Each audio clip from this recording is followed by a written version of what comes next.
Okay, so we're live, and we are playing some VX Dungeons and Dragons.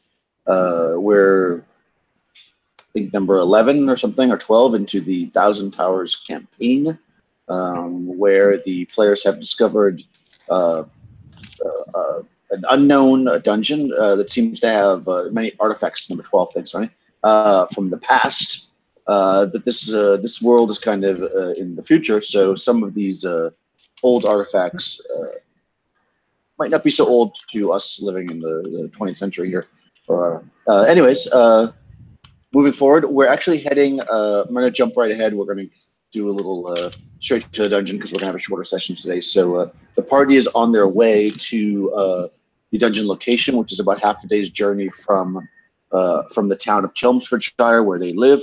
They did make a stopover in Dinatix, which is the main city, on their way home after the last time, and some people picked up some cool stuff, which may come to play tonight. It's strangely enough, Liz, Crystal,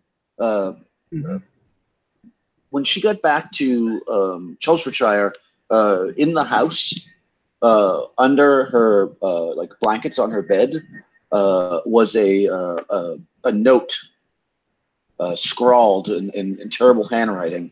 That I'll write in the chat. That said this. As you're limping towards or walking towards the dungeon today, you realize that that there's a hole in the bottom of your shoe, and this seems to be stones are coming into them. So you may need to get your shoes resoled. Beyond that, it's a nice day, and we're kind of marching forward down the road. I guess I'll have you guys each introduce your characters briefly, and then we can kind of get to it. I'll start with my left. Alexander, let us know about your characters. Tonight I am playing Samantha Dobler. She's a halfling. She's almost 3rd level, but she's still 2nd level. She's very talkative, very chatty, very excitable. Yeah, no, that's basically it. And then I will also be playing Lily Alison, who is her other hireling that doesn't play as much. She is a scion, and she is a dagger specialist, and she is kind of mean. Very good. Could you write in the chat Lily's AC stuff so I have it? Okay, next up is Christina. Tell us about your characters. We're playing the same two as last time. So we got Sidone. He's an elf, and he likes to wear shorts all the time, and he's kind of narcissistic about himself. He only wears his armor when he has to. That's kind of his whole shindig. Nice. One of his hirelings is Saphira, and she is a thief. She hasn't done much so far, but she just got a sword with continual light, so that's pretty cool. That is kind of cool. Very nice. And Crystal. I'm playing as my main character, fiery redhead named Liz, who it seems she's been cursed again. The green skin wasn't enough, and she's currently sitting in the house with everyone, and she's telling them all her master plan. And she's saying, okay, so this is what we're going to do. First, we find an abandoned castle. We clear out all the baddies from it. Then we hire people to clean it up, protect it, and we start ourselves a guild. Huh? Great idea, right?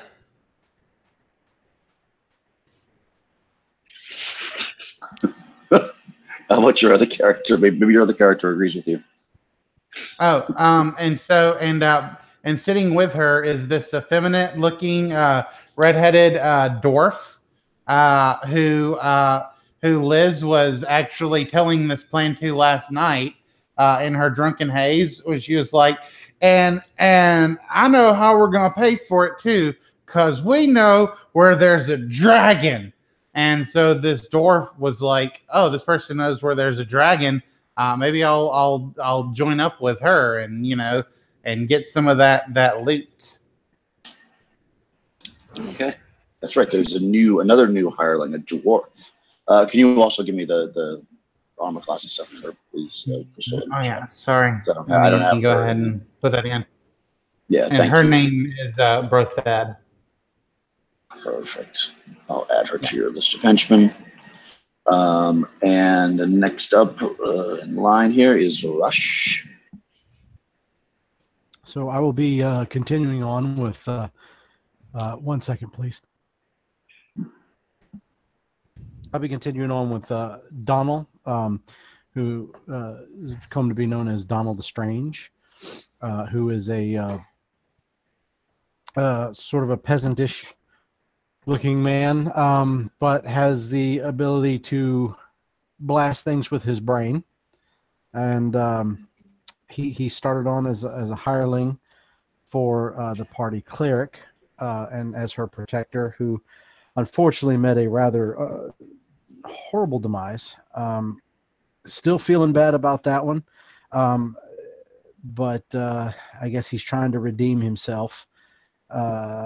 Along with him is Cardis, who is a young redhead magic user, and her pet owl, Sakita, who started off the adventure not really a snob, but very sure of herself, very, well, I know how to use magic, this, that, and the other, but through the misadventures, has suffered a couple of injuries herself, including her hands becoming slightly misshapen. So she's basically learning very quickly that this is not as easy as she thought it would be. Sort of kind of put her in her place a little. I don't want to use the term put it in her place, but has grounded her a little bit as far as what she is capable of, but she's still holding strong. And Donald is a level 2 scion, and Cardis is still a level 1 magic user. Very nice. It's weird because in this world, redheads are amazingly rare, but for some reason they're all in this one party. I don't know how I pick my characters, man. It's random pictures, random dice rolls. That's how it works. It's messing with you. Exactly. Everybody's right here. Maybe everyone, all the redheads have joined together. Maybe everyone's just using dye because red's such a rare color. It's like signifies an ability or something. Or there's redheads are so rare because they keep becoming adventurers and dying. Sure.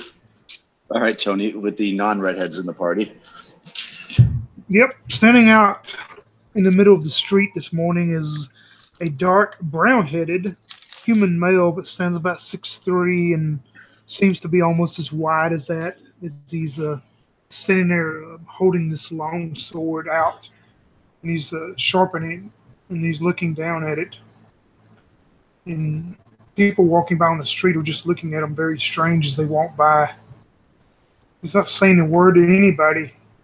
Then this small, diminutive human female comes walking up behind him with almost silver, whitish hair, and she goes, "Is everything okay?" He turns around, he looks, and he goes, "Where are all these people coming from? All these new people coming into it. It's our house. They haven't paid any money to stay here yet. I guess they're going to go with us and prove their worth today, I hope. I don't know about dwarves, though. Sometimes they get a little too greedy for me, but we'll have to put them in line if we need to." He turns back and goes to sharpening his sword. That is Bane Tomor, human fighter, and the small female that stands behind him, almost mousy and quiet, would be Adrian, the human acrobat. I would like to point out that Lily has been here ever since Isidore hit level 2, but Isidore was too injured to go on an adventure. She just hasn't gone lately. She's not new. I would like to point out that Liz happens to get drunk all the time and just invite random people to follow her. So it just really shouldn't be a surprise when someone new is following Liz. Okay. All right, so you're heading off towards the towards the mountain, where you know the this cave, these caverns that you've been exploring of late exists. And let me see if you encounter anything on the way. Indeed. Okay. Oh, okay. So you're heading towards the mountain. You know, like I said, it's a kind of a hidden path, although it's getting a little bit more well worn these days because you all are, you know, you've been walking up and down it for the last 2 months. But you know, you keep it well hidden. And as you're approaching it, you hear the sound of horses coming down the road. And maybe you stop or something. You obviously don't want to take unless you want to. You can tell me. You stop. You don't see them yet, but you can definitely hear horses. And it sounds like there's probably at least 6 of them from what you can tell. They're slightly out of sight at this moment around the corner. So what do you guys want to do? I want to twist my ring. Okay. Are invisible. All right. Liz isn't gonna back down. She'll grab her shield and she'll look to her dwarf friend and do a nod, and her dwarf friend will grab her shield as well. They won't take out their weapons yet. They'll just get ready in case something bad's gonna happen. Okay. It's coming from the road up ahead, you said? That's right. It's going in the direction that you're going. I mean, you're about to stop and go up the path. You know, that's kind of well hidden, and you hear these horses coming. It's further down the road, yeah, but coming towards you.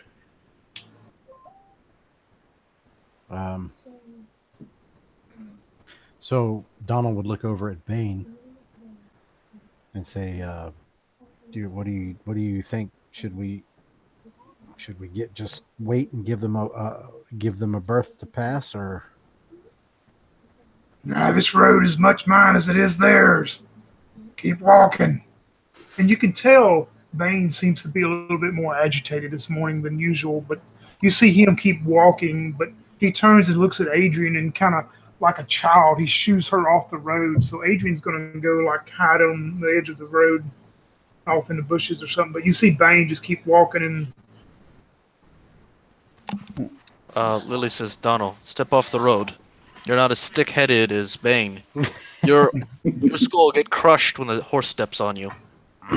Well, hopefully they'll stop, but no, I don't plan to be a roadblock either. So yeah, I would just kind of move Donald and Cardis off to the side, not trying to hide or anything, but just kind of move them off to give a berth to the horses that may be coming, but kind of keep an eye out. Okay, so this happens. It's a minute or so of you guys kind of reorganizing yourselves, and some people stashing off the road, some people staying, and a group of horses you see come around the corner. They look really kind of a large. They're being ridden, but they're almost more of a draft horse kind of horse. They're kind of heavy horses, and they're coming forward, and they're very there's tassels hanging off them, and they've got purple fabrics and stuff. They look very, very, we'll say fancy, for lack of a better word. And they start to move forward. You actually notice as they come around the corner that there's 2 kind of in the front with gentlemen on them, and they're kind of in full regalia with the armor, and they don't have any weapons out or anything, but they're they look like almost like knights, like helmets and everything else. And behind them though are 4 more horses, but they are pulling a very big wagon that has banners and flags and stuff coming off of it. And you can see behind there's also maybe a group of people walking that are following this group. And the men in the front stop, and the one of them flips up his helmet. He's one of these knights with the helmet on. He flips it up, and he says, "Hail, good travelers." Hell. Go ahead, Liz. Liz just says hell. Someone that says hello, and then she realizes she's invisible. He looks around, says, "I've heard that there is a town in the general area. We are bringing the traveling salvation show." Ah. The what now? Are you searching for a particular town or just any town? Any town in need of salvation. Brother Love is here to recruit all who would like to see the afterlife. You're about to see Isidore. So Donald would just point toward Chelmsfordshire and say, there's one just up that way. Fantastic, good friends. Will you be joining us in the festival? In a bit. Is there food and drink? There will be gifts of the gods.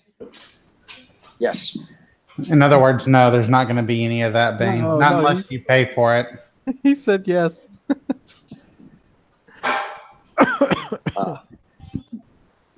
No, you only pay what you can afford. All donations accepted for Brother Love's traveling salvation show. I'll bring you a goblin head, man. Yeah. Coins are better. We'll see you in the town, and they start forward again. And actually, you can, as they kind of pass you, if you let them go by, you see these horses, and they're pulling this really like elaborate wagon, and strapped to the back of it is actually, they're like pulling a cart behind it that's got like obviously what are big tents and stuff.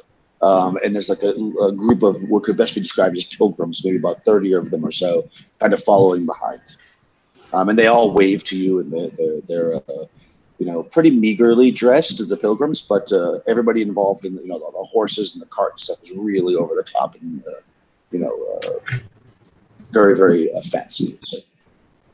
Once that group is out of earshot, Liz says, "You know what? I changed my mind.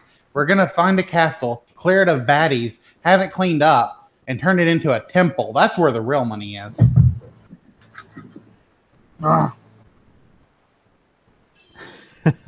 Well, good luck with that one. And then Okay.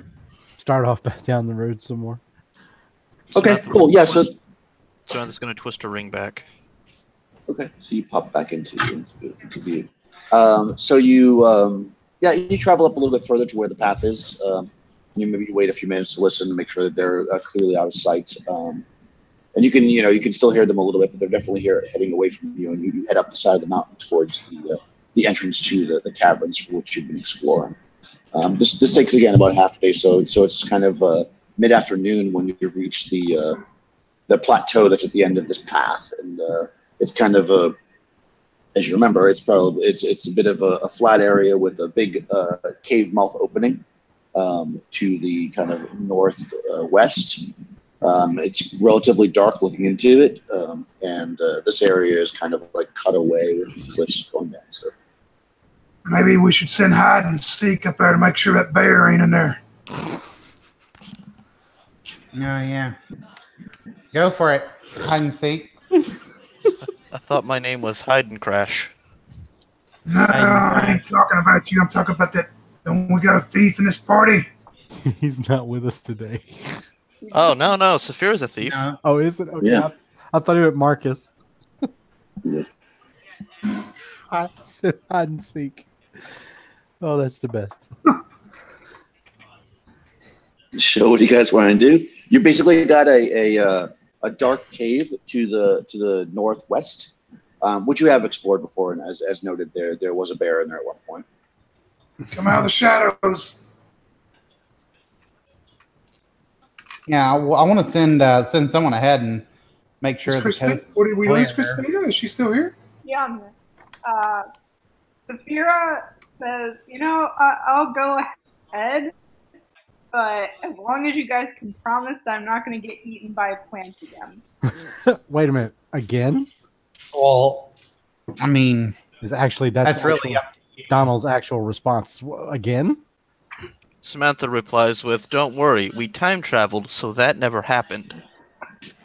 Liz says, "Well, I mean, I can't promise anything. It's really up to you whether you get eaten by a plant again or not." So at this point, Donald is going to look around and go, "What in the hell did you guys do while I was resting at the house?" Oh, you don't want to know.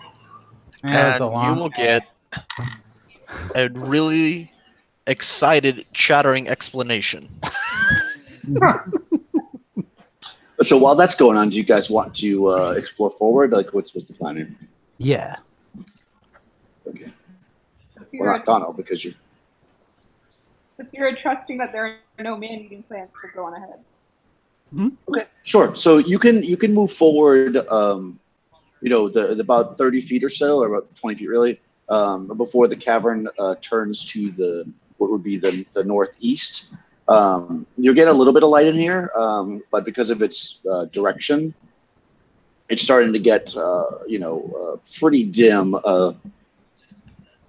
Has Saphira been in here before? No, right? No. Okay, yeah. So you don't really know what to expect, but you can't see much further than that. But you don't hear anything as you approach around the corner. You can kind of see it opens up into a cavern, and you don't see anything in there. You smell kind of a damp / kind of burnt smell, like there had been a fire in here or something, but it doesn't seem to currently be on fire. And in addition to that, to the north, so you're kind of standing at this, this hallway that extends this way. Kind of look a little bit to your left, which is the north. You see a bit of a glow. Okay. But you can't really see much in this room because it's not particularly bright where you're at. Well, it's always bright where she is. Yeah. Oh, you're bringing the sword? I thought you were sneaking forward. Oh, okay. In that case, so you walk forward with the glowing sword, and the bear jumps out. No, it's kidding. Yes, you come up if you're being sneaky. So yeah, you walk forward about 25, 30 feet, and you look to your right, which is the northeast. You can see into a room that's roughly a 30-foot circle, 30-foot diameter circle. To the north is a properly hewn passageway, which is where that glow would be. Your sword lights up this whole space, since it has a continual light spell on it, and you can see that it looks like there was a fire in here recently. There's lots of kind of ash and like half-burnt sticks, and maybe there was leaves and stuff, but you don't see any other sign of life in this particular area. So, yeah. Okay. Not seeing anything important, I will head back and let everyone know that there is nothing to be afraid of. Sounds legit. Let's go.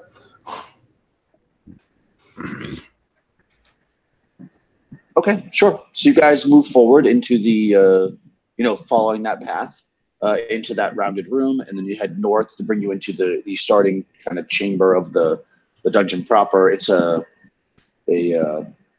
guess it's a hexagon room. It's actually an octagon. It has, let's see, there's a door on the southern wall, which is the one you just came through. Well, it's an open door, obviously. And to the east, there's a door. To the west, there's a door. And to the northeast, there's a door. How big is it? It is 30 foot would be the radius, but it is an octagon. So the sides. Let's go left this time. Yeah, and I should point out to you that just in case you guys forget, that this whole place has a kind of a glow to it. So even though you have this continual light sword that's definitely lighting up your space, you don't necessarily need it in here because there's a decent amount of light. So yeah, you can basically go right, which would be to the east, left, which would be to the west, or you could go to northeast. Well, you said there is. Also, just to remind you, you've definitely been here before. Okay, this is okay. Blah blah. I'll read you the room again. Each door in the room has a sign on it. The west door reads barracks. The northeast reads emergency generator core, and the east reads subsurface research facility. Yes. The south door, of course, is open. Yeah, Samantha's gonna say, I want to go west this time. You guys said you went there before, but we don't have a map of it, so it should be quick. But I want to make sure we didn't miss anything. And also, we have to walk so far if we go east. Why don't we have a map of it anymore? Because I don't remember who was. I wasn't doing the map then. So, and I don't think it got uploaded. I will say I am pretty sure though that we hit. Well, see, I don't want to say that, so never mind. Because I'll be wrong if I say it. Okay. Okay. I mean, well, I don't mind going back there. I was just wondering why we didn't have that map anymore. But okay. I don't think it ever got uploaded. Okay. I mean, I'm pretty sure I did the map and uploaded it, but I'll just It may have, but Alex redo it. I don't care. Who's Alex? I mean, we'll let whoever wants to do the map, we'll let them redo it. All right, so what do you guys want to do? You're standing in this octagon chamber with 3 closed doors and 1 open door to the south. Oh, let me get a marching order too, I guess, just to make life easier for me. Let's see, let me open up my. I would go what we would normally do. So we're doing 2 by 2, right? Typically, you guys do Bane and Liz in the front. Where's that new dwarf at? And she'll be right behind me. Okay. So that is... Actually, you know what? She has improvision. I'll actually let her go next to Bane because she'll be able to see up ahead. Okay. Samantha wants to activate a ring and be ahead. Okay. Can Samantha see in the dark? Well, I don't need to because it's all lit up as fuck. Oh, yeah, that's right. I forgot. Okay, so Liz and Bane in the first row is fine then.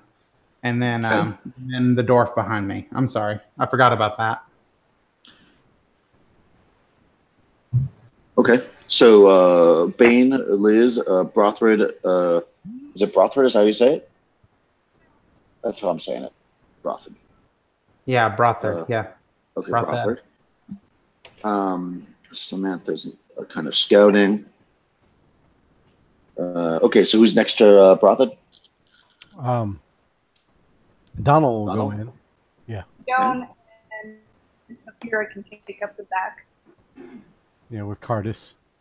Cardis will want to be back there with them. Yeah, and Adrian will be in the back. Not everyone can be in the back. Well, we're just filling out the final back rows. Yeah, so Sedone, Cardis. No, Sedone, Saphira. We said next to each other, right? Yeah. And then Cardis. And Adrian is the mousy one, but isn't she the one that can also just like punch a hole right through your head? Yeah. Pretty much. Yeah, that's what I thought. So yeah, she should probably be in the very back because she can knock people out. Cool. All right. He's got like an 18 strength. Hold on, I feel like I'm missing one person. What about Lily? Lily will go wherever there is not anybody at. Okay, so She'll be in the back, in the middle. She doesn't care. I'll put Lily. Lily's here. the new Silent. Yeah. Okay.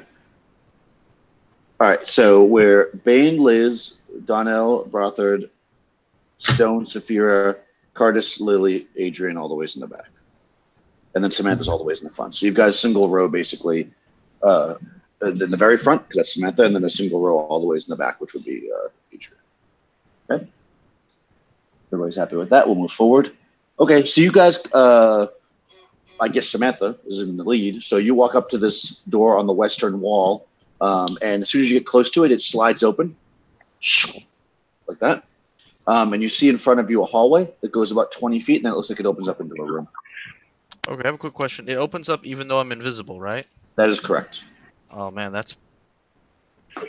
that makes me wonder how it works. Okay, so it opens up. What's in this room? So there's a hallway that leads 20 feet to the west, and then it opens up into a room. So if you move forward, yeah, I go forward into the room, you can see that there is the room itself is 30-foot square. Okay. You're coming in on the east wall, of course, in the center of the wall. Okay, center of the east. The room itself is full of It looks like probably smashed up bits of wood and metal.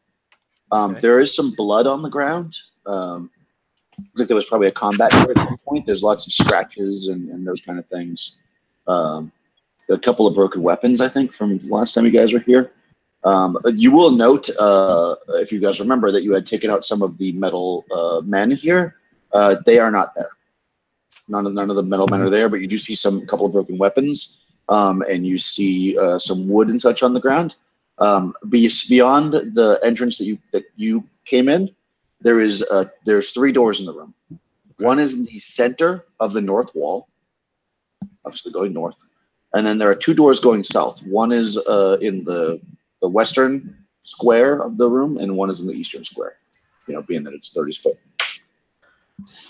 Okay. Also, if I can, I did find where Crystal did post up the map of this area. Oh. There are a couple of doors that we did miss, but I can screen share them to show everybody if that's allowable. Yeah, I mean, if you have the map, if you've made a map, you have it. Yep. All right, give me 1 second here. That way it'll help out. Where's this daggone screen share button at? Screen share. If you go to the left, it should pop out of the drop-down menu. Yeah. All right. Let me actually do this. Un momento, por favor.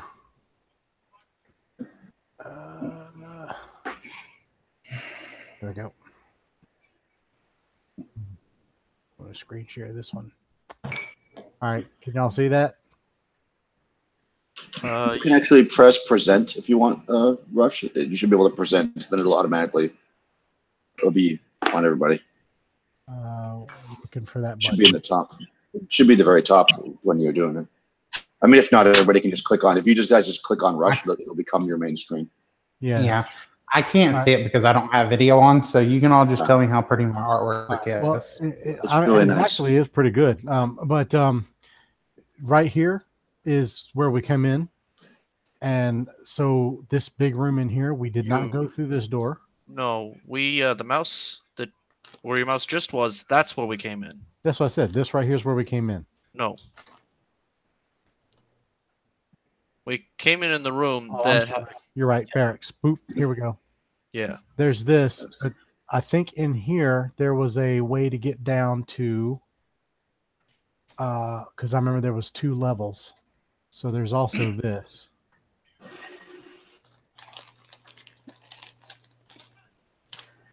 And when we go that's down, the way we've been before. Yeah, Dead Rabbit Disc, 2 secret base. Okay, so this is a different part of the map then. Okay, then in case I was wrong, I apologize. That's the east part. I did do this other part too, though. Yeah, this is the subsurface facility, right? Okay, so then in that case, this is where it is, and it looks like we hit all of the doors that were in this room. We got down in here we got down in here, and there was like one of these drops you down into a bathroom, and then there was the hole in the wall and the mirror. So this area with the barracks was actually very small. So this is all that there is over here. Is this right in there? Yeah. Okay. I mean, Samantha is going to want to walk through it herself, but if there's nothing there, we can. Yeah, it got searched pretty. Say us. There wasn't last time. Yeah. Liz was suspicious of the mirror, but she never did anything with it. Yeah. She feels like there should be more to this area, but that's just her general feelings. Well, what like she keeps thinking that maybe if they find the right part for the wall, the mirror will open, or a door somewhere will open or something. Well, do you want to just look through? I mean, obviously it doesn't have to be described to us now, but we can go into each room. Yeah, no, that's cool. I just wanted to show you. That's cool. If you want to go through, that's no problem. And I'll leave it. Make a map. I'll leave it up there for you so that, and then I'll re-upload it back again as well. But I'll leave it up on my screen so that you guys can see it. Okay. Yeah. So there's 3 doors in the room. There's one on the north wall, as noted in this map, and there's 2 on the southeast and check that room. Okay. Sure. Yeah. So you open up the south. You walk up, but this is Samantha, right? Where's everybody else? You're all kind of standing in this room waiting, because of course you can't see Samantha. Unless they can see the door slam open. That's what I'm saying. Yeah. So you guys are all standing in the room. She said she went way ahead of us, right? So so Bane and I are probably entering the room. Bane and I are probably entering the room as she's opening up that other door. We should probably follow. Somebody Yeah. should, because they may be coming in and out of this room and during the times we were gone, so there could be still surprises. Yeah, I agree. Yeah. So you Also, guys there was that trap. There was that trap behind that north door. Let's not forget that. I mean, I'm not sprinting off. Yeah, As soon as I see them into the room, I go into the other room. Right, gotcha. Okay. Yeah, what I was going to say, I imagine is we hear the door swish that she's going into that other room. We're probably just now coming into the room behind them. Exactly. Yeah. So what I'm going to say is, just because this whole conversation has been going on, that you have a map, blah blah blah. So yeah, so Samantha came into the room. You looked around a little bit. The party followed. You're all kind of in the room. You hear the southeast door open. Is that fair? Yeah. I'm going to put you all in the 30-foot square room just to make it easier for me. Okay, so that's good because when the door flies open, you're all surprised. Because I rolled a 1, you're surprised. By the 4 kind of football-sized bats that are glowing green that come flying into the room. They fly right over Samantha's head, who is invisible, and they can't see, of course. But you guys are all surprised, so let's see who they attack. I hate these things. Yay. Okay, so let's see. They can't attack, so I'll just do a D8, and then if it's a 1, I'll roll. Okay, so yeah, okay. All right, so the first attack misses clearly, so it doesn't matter who it was against. The second attack misses clearly, so it wouldn't really matter. There's 4 of them, so they only get 1 attack each, I believe. Yeah, third one misses, so they fly in. They're obviously, they didn't expect to see you guys, but they launch at you immediately, but they're not with a very skilled attack, so they've been missing terribly. Although the fourth one, person number 2, who would be Liz, a 17 might hit you. Let's see. Liz's AC. I'm on my laptop here, so I can't see as well. You have Liz, right? 0. And you have a shield out. Okay, you see 0. All right, I'll let you know if it hits you or not. Hold on 1 second. Okay. I don't think it does. I don't think 17 hit you, but let me just make sure. You're still AC 0 though, right? Like nothing else happened since the last time I wrote that down. Not that I know of. I still have my decks and my plate and all that. Okay, cool. And I guess I got my shield repaired, so. Yeah, you said you had your shield out. So they're 1+1 hit die. 17 misses you with the shield. Okay. So you don't have to use it for anything. So yeah, 1 attacks you, but you bash it back with your shield. And now we are going to initiative. I guess since Liz was the one that was attacked, I'll start with you, Crystal. So roll initiative for the party this round. Hey, Dan, do you look like radioactive bats? Because I always picture them looking like radioactive bats. Pretty much. Yep, more or less, yeah. Okay. They're like bats, but they have giant mosquito noses. Yep. They rolled a 1 for their initiative, though. I rolled a 3 for our initiative. Okay, so you guys go first, and we'll do it just like before. So you go with your characters first, Crystal, and I'll just go in line. What would you like to do for these things? I never did say I took my weapons out. I mean, I think I would have if we'd have been in here, but since I didn't say I did, I'll assume I didn't. So Liz will go. You took it out earlier. Did I? Just never put it away after we saw those humans. No way. I took my shields out, but I never took my sword out. Yeah. Okay, whatever. It's fine. Once we entered this base, I probably would have taken my sword out. But since I didn't say I did, I'm just going to say I didn't because I didn't specifically clearly say I did at any point. So I'll go ahead and have Liz try and hit. So she'll get a -2 because of that. Yeah, I don't think you have to worry about that this round because it's not like you're staying there with the shield and you deflect it. When you have time to pull your sword, you don't have to get a -2. It's fine. Okay, cool. Good. Still doesn't help as I did a total of 11 there. What is that? What AC does that hit? Probably not. No. Yeah, 8. Nope, that misses. Close, but misses. Okay. My new companion will take her warhammer, and she'll go ahead and attempt to hit one of these bats as well, assuming she can. Yep. Oh, not 20 for her. Nice. And a warhammer does 1d6, correct? Yep. Let me check real quick on that. Yeah, it's a 1d6. And let's see. I got her strength up to 16. So she does a total of 5 damage.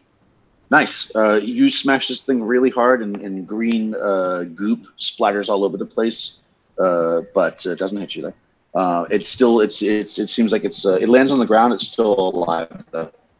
So like as this thing is flying around, and she takes her hammer and swings it up, and this green goop goes everywhere. She goes, "Ew, that's so gross." Okay, Rush. Okay, I have an important question to ask. Shoot. So, Donald had to miss 2 sessions. I know that there's a certain amount of time that passes between each session. So, do we know approximately how much time passed in the last 2 sessions? Because of your injuries? Yes. You were here at session 6 weeks. 10? 6 weeks? Something like that, yeah. Okay. So I'm doing real time now, and we missed a month, and then it's usually 2 weeks between sessions. So Okay. So I can use my arm again. That was my question because I had 23 days. Okay. yeah, you should be fine. I will And if also bring not, up, Isidore would have healed the fuck out of you. that's what I'm saying. well, Yeah, and Isidore's been healing people, so I wouldn't worry Yeah. too much about All that. right, I'm good to go. Okay. Well, in that case, Sorry, this. well, you know what? I'm going to go ahead and just try and use the brain blast because why the hell Cool. not? All right.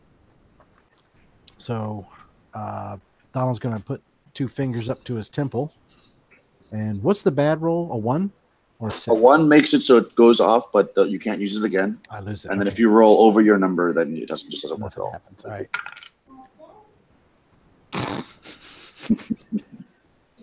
That doesn't sound good. Yeah, well, yeah. Okay, so it goes off, and it does. Well, it does luckily do a full 6 points of damage. Nice. So let me ask you this: did you target the one that's on the ground that just gets smashed with the warhammer, or No, did you I target was- one of the ones that's flying? Targeting one of the new ones because Donald knows Okay. that if he gets a good one off, he can obliterate it. Okay. Yeah, you hit one in the air and it explodes. Yeah. Okay. However, that will be the last time we use that for the day. Jeez. All right. Well, I shot my load in the first go. Oh no, he called it happens. Well, it's been a while. And there you go. All right. So, Yeah. So Donnell blows one. And it splatters all over everybody, and we'll move on to your other character, which is what's your other character's name? Cardis. Cardis. Sorry. Why are you Alright. refusing What is- my kisses? What? Oh, I'm sorry. I was talking to my cat. I thought I was I'm not muted. doing anything with your kissing. What are you talking about? It's not that kind of game. What does Cardis want to do? My God.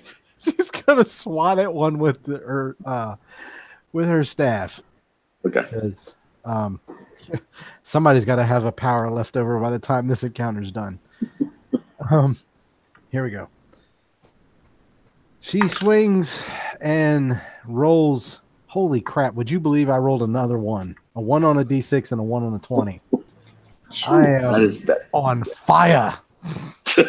You guys are out of practice. It's been 6 weeks. Apparently, Yeah, she swings. These things are flying all over the place, so it's pretty easy to swing wildly and miss. All right. All right, Bane / Adrian. You see Adrian start tumbling and doing backflips, and she's going to try to evade. She will fail 35 out of 20, so she fails. Bane, he takes a big wild swing at one of them and will miss for 3 on the die. Okay. Thanks, Rush, for jinxing me. Yeah, right. I don't have nothing to do with you. Precious fault. I suck just fine on my own, thank you. Adrian has cursed you. Anytime she's around, you do poorly. Yeah, Oh, maybe no. yeah. So okay, so how about Samantha, who is standing in the doorway? These things flew over her head, and Does she see Your new anything else in the room? she wants to look forward. Yeah, she's Open looking. the She's door. looking Is into. there anything in there? Like immediately standing yeah. out. Like there's a guy standing there with a sword. Or Oh, like a monster? No. Okay. I mean, Then not she that you will- see right away. she's gonna turn her around and she will She has a crossbow, right? Yeah, she'll shoot her tiny hand crossbow. Okay. Which is a D20. Do you want to target the ones on the ground or the ones that are flying around? One of the ones that is flying. Okay. Oop. That's probably not going to hit anything. That is a 14 modified. So that hits what, AC 3? Well, AC3 is really good. What are you, a halfling of second level? I'm a halfling of second level with a... Yeah. Yeah, so 14 is going to hit AC 5 with no modifiers, which does hit. So, Okay, cool. Then I will do a D4 damage. nice. 3. 3, okay. Your tiny crossbow bolt sticks into the green radioactive bat who spurts its radioactive juice all over the place, but is still flying. And then Lily is going to walk over to the one that's down and stab it with her dagger. Go for it. I mean, it's on the ground, right? Like it fell down? Yeah, I mean, it's moving around, but it's like its wing got hurt, so it can't fly. It's like Yeah. jumping around. She has less bonuses.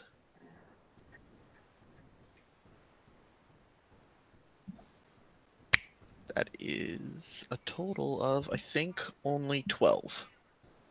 12 hits. Great. Daggers deal a D4 too, right? That is correct. She will deal 3 damage to it. Perfect. Yeah, so you jab into this thing and it wriggles and dies. And how about Sidone slash Saphira? Sidone is going to try to stab at one of the ones in the air, and Nice. that is AC -1. Well, that should definitely hit. Yes, This is one of us. dagger. One of us doesn't stink. 1 damage.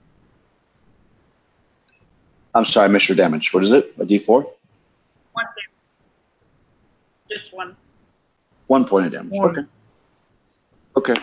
Saphira, Do you have any strength modifiers? no. Okay, I'm just making This- sure. At this point, at least she's hitting it, which is better than the rest. A lot of us could say. Saphira is going to take out her bow and try to shoot one. That Okay, that's fine. is probably not going to hit. That is AC 9. 9? Okay. Yeah. Hold on. What's it? Nope, yeah, misses. Okay. Yes, that arrow, misses. The thing kind of curves away and avoids being hit. Okay. Let's see. I just want to make sure.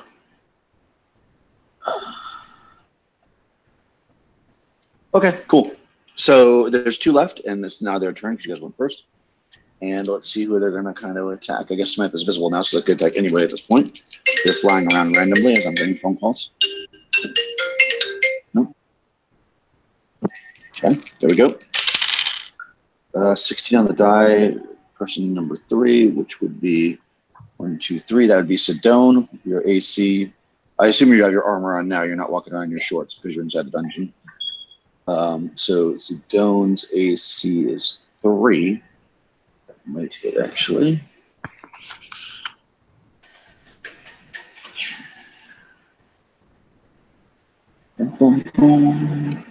So 16 hits AC 2. So yeah, so you get hit by one of the green creatures, Okay. the bats, as it would be. It lands on you and shoves its long, probing nose into your neck and starts to drain your blood for 2 points of damage. Thank you. Yeah, roll a d6 to see if you get a hickey. Oh, God. Mm. What? That's a 2. A 2. Okay, so yeah, it actually you feel a burning sensation as it regurgitates some of its green grossness into you. Here's where the fun stuff starts. You must now make a save versus poison. Okay. That's a D20, right? That's right. D20 equal to or over. Over your The number that saving you roll. throw? Yeah, Yeah, you should have exactly. a You save versus saving throw poison. versus poison. I rolled a nat 20. Yeah. Nice. Okay. She loves it. Perfect. Can't go wrong there. Yeah. So you get the your body resists the radioactive substance being pushed into it, but and you're fine. You still take the damage though. The second one. Congratulations, you're not pregnant. Right. The second one rolls a 10. That's not going to hit. Well, actually, number 4 is your other character. Boy, you're being picked on now. Saphira, what's her AC? She's got some armor on leather or something, right? So she's so probably much. that. Let me just check. AC5. AC5, yeah, that's not. I'm not even going to look. That doesn't hit AC5. Okay, so that's the end of that round. So next rush roll initiative for the party for the next round. There's 2 currently up. One is stuck into the neck of Sidone. 2 on there. I rolled a 4. Okay, you guys go first. Right. Go with your characters. Okay. Well, in that case, Donald, feeling after shooting the last bolt, head feels very funny. He doesn't think he can pull that off again. He curses a little bit and takes his longsword and tries to basically. You said it's in Saphira? No, it's on Sidone. Sidone, sorry. So he kind of walks over and kind of tries to grab Sidone by her upper arm and just take the sword and just try and poke this thing to get it off of her. Sidone is the manliest man you've ever seen. Oh, Sidone is the guy? Yeah. He's an elf. Sorry, he's an elf. All right. Take it as you will. All right, still learning her characters. Sorry. All right, so grabs Sidone by his upper arm and tries to jab it in. Here we go. I got a gosh damn 4. So I continue my useless streak. Yeah, somehow maybe you're trying to be too careful and you can't quite get the sword where you need to put it. Almost there. Yeah. Stab the poor elf guy in the head. Yeah, exactly. It's like flapping around and Sidone's probably like, whoa. At the same time, I'm going to play it off by saying, hold still, damn it.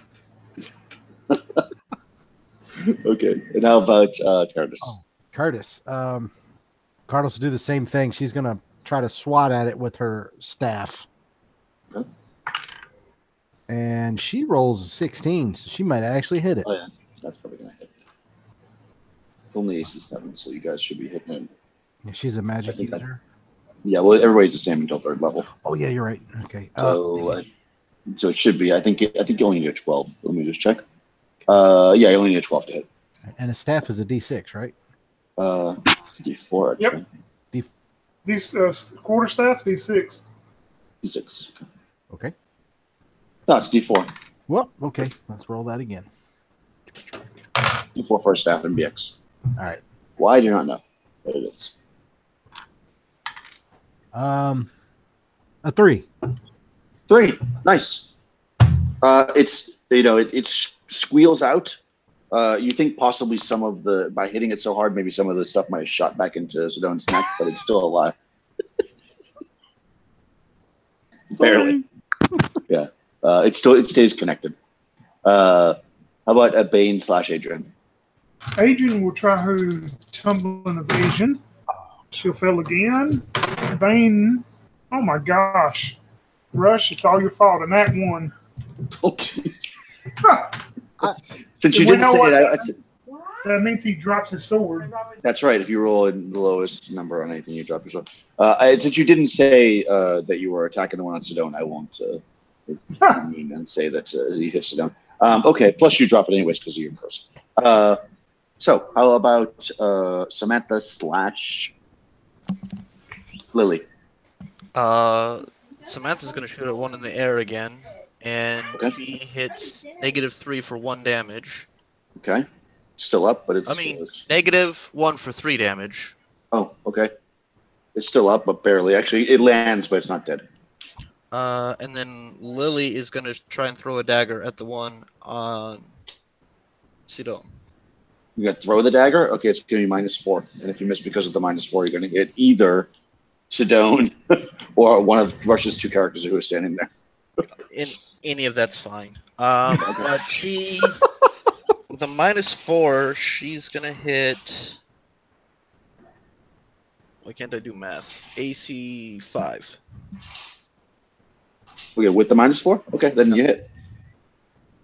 And damage. she deals 2 damage. Nice. It's barely up. Damn it. Yeah. Wait, you don't add your strength to thrown weapons, do you? I do not think so. Yeah, I think you do actually. Hold on. Oh, okay. No, in AD&D you do. I don't think you do in BX. No, Let me just check. no, in BX you do not. You do not. Yeah. Okay. But that's silly. You do but not that's in fine. BX. Okay. How about Lily? That was Lily. Oh, that was Lily. Okay, I'm sorry. Sedone / Saphira. Sedone is going to slash at this thing on his neck. Okay. Try to kill it. It's barely up. That's not going to hit. That is AC 13. That does not hit. How about Saphira? Her dagger and then try to slash at it as well. Okay. Is AC 3. AC 3, that hits. And damage. Okay, you stab it and rip it off. Some blood trickles down Sedone's neck, but the creature's no longer on him. Liz / Yep. Go ahead. At this point, Sedone is going to kind of be like, likable. That even the bats like me. You see, guys? You're lucky. All right. I'll properly elf. So, are any more of these There's one on the ground. bats flying? No, there's just one on the ground that's heavily injured. Okay, cool. I'm gonna guess I can get to it to hit it with my cursed sword. Yeah.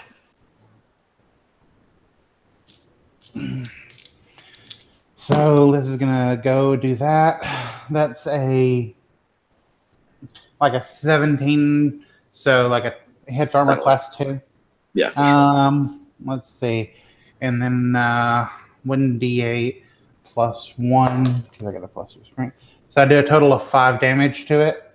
Nice. Yeah, you cut it down and it in half, and the goop pours out of it. It's dead, and there are no more standing. So you're in this room. Berthed's checking her armor, like none of that goop got on me, did it? Yeah, you guys got probably a little bit of splatter on you. Well, she definitely on her because she used the warhammer against it. Yeah, you guys definitely have some on you. Doesn't seem to be completely. She pulls like a towel from her bag and she'll like start like cleaning her weapons and stuff. Like ew. Yeah. Cardis is actually going to help because if I'm not mistaken, this green stuff is the reason why her hands are somewhat flipperized. So it's like help clean off the armor. Yeah, let me help you with that because I remember the last time this happened.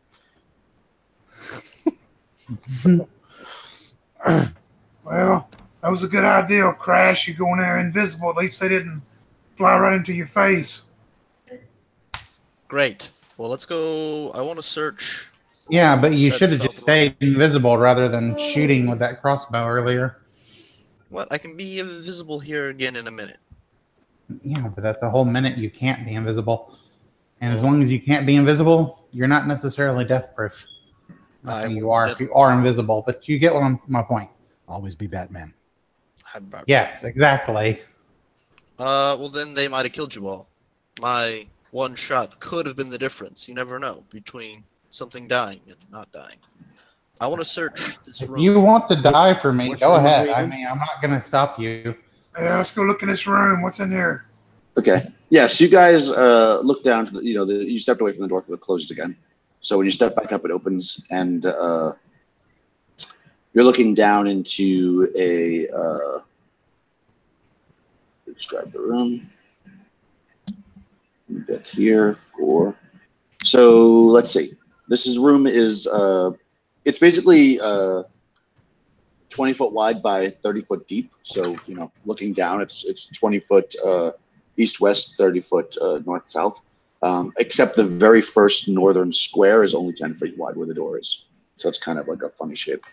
But you're looking into this room, and it is it contains showers and toilets. There's cracked tiles on the floor. It has the same material as the wall, so it's like glowing. You see shower heads and faucets that are metal. There's some holes in the wall where it looks like there was probably some counters or something lined up, but they've been smashed to bits. When we step in here, Liz will say, be careful around the fountains.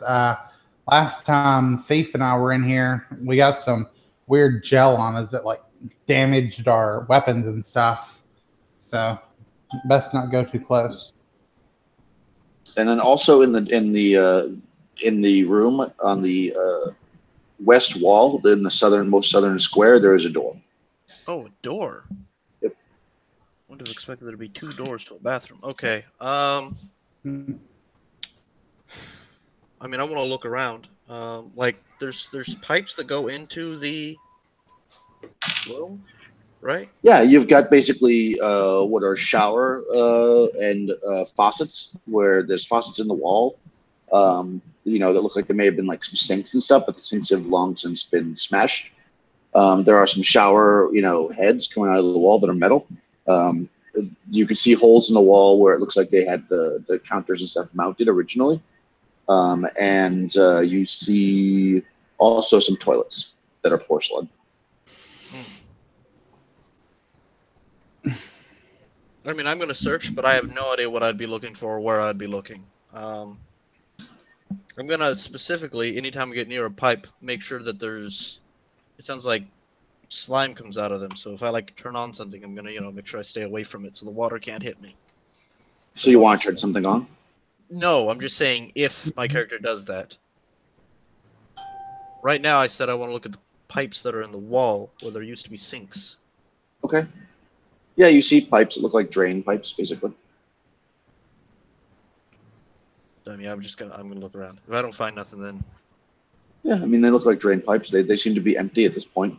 There's no sink or you didn't turn the faucet on, so there's no water coming out of it. They seem to be empty.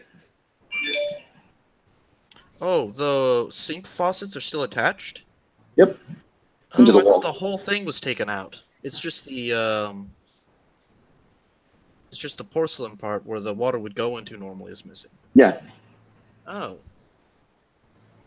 Yeah, what the hell? I'll turn on one of them, but I'll make sure that I reach over and I stretch to turn it on and I back off away from it. So you got to turn on the sink. Okay. Yeah. Yeah, you turn on the sink and you hear it start to sputter. And then big globs of green mucus, kind of like what was in the birds. It starts to plop out on the floor all around. And if you don't move very rapidly, it's going to hit you in the feet. I will move very rapidly, and then Okay. I will... So the floor is now being covered in the stuff that's pouring out of the sinks. Is there, what kind of knob is it? Like a twisty knob? Yep. I'm going to tell Cardis to turn it off with her staff because she can poke it. Oh, wait, I have a retractable pole. I'm going to use my retractable pole, make it long, and try and turn the sink off with it. Okay. Yeah, you try to do that. Yeah, so this stuff is on the ground and it's plop, plop, plop, and you're going to try to... What's everybody else doing? Liz is standing going in to the say, what the fuck did I just say? You said be careful with it. I was very careful. None of it got on me. Yeah, it's covering the floor. What do you guys want to do? You're just going to stand there and watch? Liz is going to get out of there. Liz has already dealt with this stuff. Liz, she's going to go for that southern door. They said they want to explore everywhere that they've already been, so she's going to head there. All right, slides open when you walk up Get to on her. it. Okay, what's everybody else doing? Bane's following Liz. Sidone and Saphira are going to stay around with everyone else because they haven't been here before. So they don't want to wander off and get lost. And what about the rest of you? Oop, I'm frozen, I think. Can you hear me? Yeah. Yeah, Yeah. we're fine. All right. I'll just be frozen, I guess. Okay, so yeah, does anybody else staying in the room besides Samantha with the stick? I'm gonna watch from the distance because I don't remember what this stuff did, but standing in poop is bad. It's poop. Green poop. Okay, so go ahead and let's see. So you've got a long pole and you're about 2 feet tall, and you're going to try to reach across and turn this thing. Yep. All right. Roll d6, I guess. Let's see if you can. 2. Okay. Yeah, you're pushing it, and the staff starts to slip a little bit. Go ahead and roll one more time to see if the staff hits the ground before you recover it. 2 again. Okay. Yeah, the tip of it gets in a little bit of the green stuff, but you're able to kind of pick it up, and you can see that the end of it's a little bit melted off, or it's kind of clinging to it. It's starting to deteriorate. It's still coming out of sync a little bit, but not very rapidly. I'm gonna try and push it closed again. Okay, go ahead, roll a d6. This die only rolls 2s. Okay. Hmm. Yeah, you get it this time. That's enough to push it, but again, it kind of taps to the ground. So your staff is now at least mildly melted on one end. Okay, I'm gonna grab the staff and bring it closer to me, and then I'm gonna pour water on it. Okay. Yeah, you notice that there is definitely some of this green goop on there, and you're gonna pull your water out and start pouring on it. Yeah. Okay. It pours off onto the ground. Go ahead and roll save versus paralysis to see if any gets you on your feet. Sure. This stuff is messy. Yeah. Way over. Perfect. You kind of dance around and avoid any of this water or slime getting on your feet, but you've lost maybe about 6 inches of your pole. And you can see it's all over the ground in here, and it does seem to be kind of like spreading out and thinning and covering the floor. Well, now I'm just gonna leave. Time to go. Okay, so you're going to take off. All right, so what about Donnell? Who's staying in the room? Donnell? You're also leaving? Yeah, I moved back to the doorway because. Doorway to the north or doorway to the west? Hold on. Which room were we in again? Everyone else is going west. Yeah, I was following the group basically. Okay. Yeah, so you guys shoot towards the door, and you see the stuff starting to spread out a little bit, but of course the door closes. Once you go through it, you're all through it, and it closes. Liz And says, make sure to mark on that map, do not enter. Do not enter. Okay. So And you know why we can't enter that? Because I told you not to fuck with the pipes, and you fucked with the pipes. You said The next be time careful. you jeopardize my life that way, I will stab you. I thought you shot him in the back. I'll do that to you.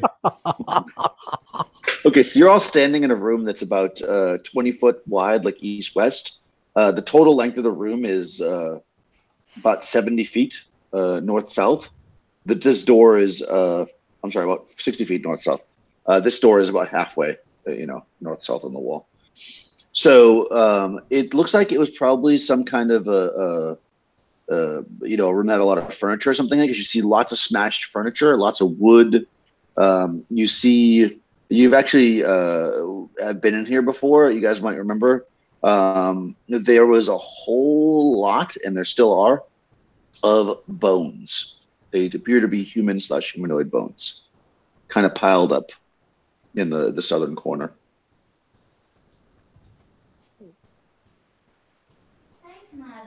This part I remember. So you got a pile of bones. Oh, also there's a door on the north wall, which obviously. I missed you describing how big the room was. 60 feet north-south, 20 feet east-west. And I'm guessing there's a door to the north That's right. on the west north corner? That's correct. Yeah, okay, so this is just this other room. 6. This is a big room. It is. Hey, Daniel. I know we've kind of looked at the stones before, but we didn't know much. I mean, right? Like the walls and stuff. I'm wondering if with my dwarf character now, like if she looks at like the stones on the wall or anything like that, can she tell anything that we haven't been able to tell about this place before? Well, the walls are covered in like kind of what almost looks. I mean, into a modern person, to us, it would look almost like plexiglass. It doesn't look. It's not stone at all. And you guys know what it is. It's called Protonium, I think is what they call it. Wait, I'll tell you what it's called. But you guys know what it is. It's like a highly it's called argonium. It's a white reflective material in a form of plastic. It is infused with protium metal dust, which is very, very strong and impact resistant.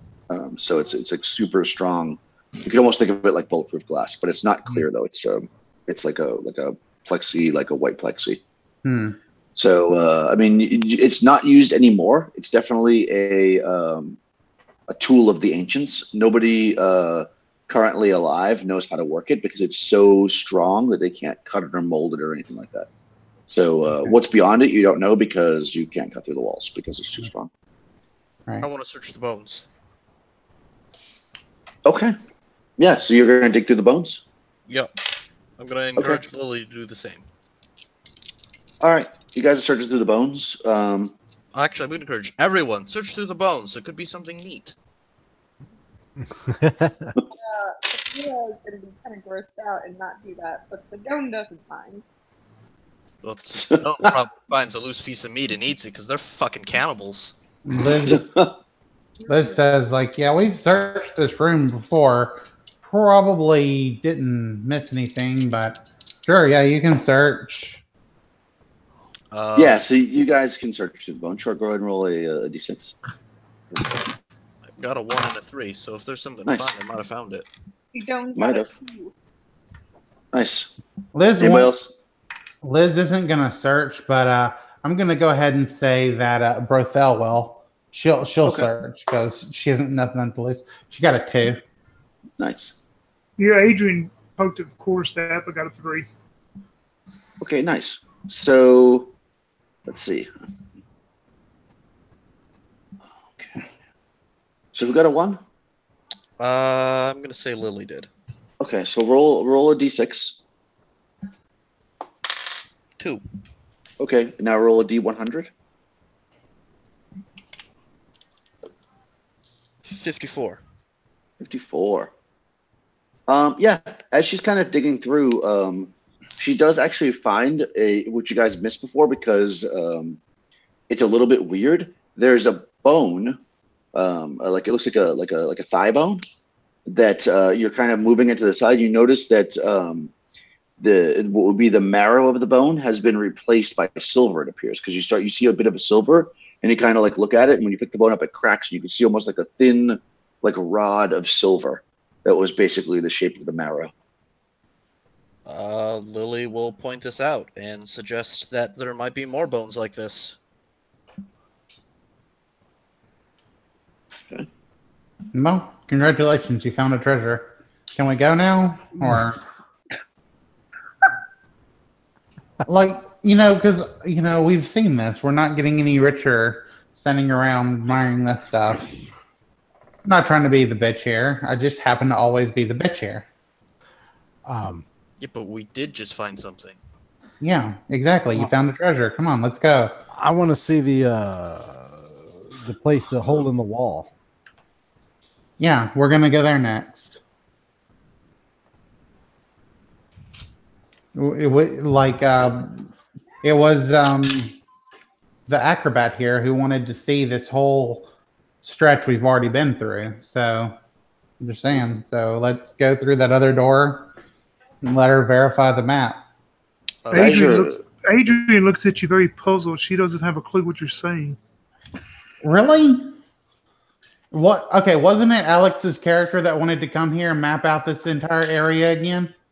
It was You said the Samantha. acrobat. The acrobat is Adrian. Oh, what's Samantha? A halfling? Yeah, halflings Yeah. are like acrobats. Sure. He said acrobats don't wear plate mail. Whatever. The little short one there, not the cute short one behind me, but the little short one over there that does not have a magnificent beard. That one wanted to map out this area again. So let's just go. So you guys suddenly hear a whoosh, and the door to the north opens. Yay. And standing in the doorway, you are not surprised, is, well, it's essentially kind of like some of these metal men that you've seen before, but this one has it's massive. It's much bigger than the rest of them, and it does just like the other ones. It has parts of its body are metal, and other parts are bones. Like it has a rib cage that looks like a human rib cage. One of its hands is human, bone. One of its hands is made out of bone. It has like a calf bone that's human bone. The rest of it is mostly robotic or metal. You do see though that in the wires and stuff that are inside of it, you see what is very obviously gemstones kind of woven in with gold wire. Its eyes are two different colors, and they're blinking kind of crazily, and it's making a very high pitched sound, like it goes and it moves forward very violently as it tries to attack the party. So go ahead and roll initiative as the this abomination moves forward on you. And I think we're on Tony. Okay. Hot dog 6. Ooh, 6 for them as well. Okay, so simultaneous. I'll also let you guys go first. If you kill it, it will still get an attack. So go ahead, Bane/Adrian. Adrian is sitting there looking confused, not knowing what a red is talking about, with the acrobat wanting to remap everything. So she's going to try to evade again real quick, and she'll horribly miss for 98. Bane shakes his head, and he's pissed off now because red is called Adrian, a halfling, an acrobat. He's all confused, so he just charges this thing, and he's going to try to shield bash it and use the grapple and knock it down. Oh, nice. Okay. So neither side really has initiative, so nobody will get a bonus for that. So roll a d6 per level. So what do you got? 3? 3, okay. Oh, 2 6s and a 3. So nice. 15? Yep, 15 total. Okay. So, I blame myself. Your good rolls. oh, okay. Nice. All right. Actually, it was equal. Now you look at my grappling thing. It also got a 15. Uh-oh. I think if it's equal, nothing happens, but I could be wrong about that. I have to look at my own rules. Bane gets knocked flat on his ass. No, it didn't beat you. I think it's just equal. So I think basically it just is like it did. But let me just quickly check that, because we don't grapple enough for me to remember all the rules. Where are you? Sorry, guys. I'm pretty sure that's what it is, though. Isn't there like a player? I'm on my regular computer here. For the players, here we go. Grappling. Both sides roll initiative. Winner gets the edge. Each side, all d6 are totaled. If fighting more than one opponent, tie. Both parties struggled. Neither able to take action. So actually, you do prevent it by tying it. You do prevent it from doing anything else that's around this. That's all it can do is grapple with you. Come chop in the leg, dwarf. Help me. Yeah. So yeah, you're basically holding it. So it's, in a sense, it was still positive for you. So yeah, next would be Alex's characters. What do they want to do? Bane is grappling with this thing. Samantha will draw her crossbow and then not shoot because she thinks she's gonna shoot Bane. So she'll just move, like, against the wall to the side. Yeah, that's probably a good move. How about Lily? Lily is going to... I'm trying to decide if she will use Yeah, she's gonna draw her dagger and then move to the other side. Okay, fair enough. Basically How about- flanking it, except there's no flanking rules. Yeah, and Sidone / Saphira. So if I try to hit these things, there's a possibility that I hit someone. Yeah, for sure, because Bane is basically wrestling this thing. So if you miss terribly, if you shoot with the missile weapon, it'll be more straightforward. If you miss terribly with the melee attack, like you roll a 1, then you're probably going to hit Bane. If you shoot with the missile, it's going to be -6 because he's so entangled with it. And if you miss because of the -6, then you hit Bane. Okay. Saphira is going to get her bow ready, but he's not going to shoot. And considering getting out his new toy, I guess we'll call it, but he's not sure if it's not necessary yet. So he's going to wait as well. Oh, the Iron Man. Okay, cool. How about Liz / brother? Okay, how many more people can get into melee with this thing? Nobody's in melee with it yet because everybody's kind of flanking around with missile weapons. So Okay. yeah, at least 2 more people, I would say. Like I said, if you roll like a 1, you're probably going to hit Bane. Otherwise, melee you can get in there and hit it because Bane's holding the creature. Okay. So the Bane called to the dwarf to hit it, and so she instinctively is going to react to his request. She's going to run over and attempt to hit this thing. Nice. Oh shit! I rolled a 5. That's a total of 7. So like I missed. It just doesn't. You can't get a good area to get it. Yeah. So she runs up, but she's kind of like dancing back with her hammer a little bit and like her shield, and she kind of looks like she's like just dancing rather than trying to do something. Not his ankles, hit him in the kneecap. And Red's gonna shout, and then we got this shit happening as she charges in with her sword. Oh yeah, and she got a total of 17, so that she hits armor class 2. That hits. And damage, she hits for a total of 7 damage. Wow. Okay. Yeah. You bash this thing and it you take a chunk out of it. How about Donnell / Curtis. Curtis, sorry. Yeah. So Donnell, given that he's been rather unlucky with his rolls, what he's going to do is he's going to reach and pull his dagger and step forward and try and jab this thing in the back. Just in case he misses really bad, he doesn't want to strike Bane with a long sword. Fair enough. He said, "I'll never hear the end of that one." I got a 14. Level 2. 14. That's good enough. I don't think that's good enough, but let me just check it. This thing's pretty hardcore. Let's see. 14 no, that doesn't hit. I have it written down here. I'm sorry. Armor class 5. That does not hit. Nope. Okay. In which case, Cardis is. I don't know that she can get into melee. Nor it's going to be tight now. Yeah. At this point, she's just going to hold her.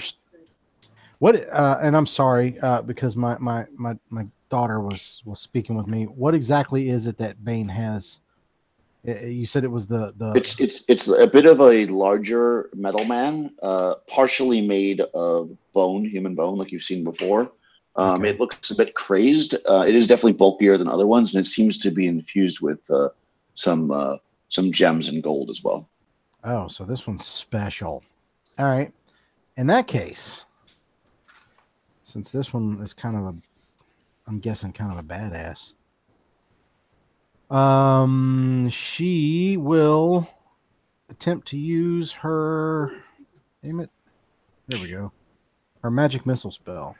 Okay. Because that way we don't have to worry about missing and hitting Bane. That's true. D6 plus 1, I think, for magic missile. Yeah, I don't have to roll to hit it, do I? Nope. D6 plus 1. Yep. So she kind of does her little thing and casts her spell. I think we already determined that the mess with her hands she was okay with, right? Or is there something I got? Yeah, she's fine. It's been long enough that she's good, yeah. So I got a 4, and you said it's plus 1, so that's 5. Nice. Okay. Yeah, it kind of like you see some sparks and stuff shoot out of it as the magic missile hits it. But it still seems decently strong, even though it's taken a pretty good amount of damage.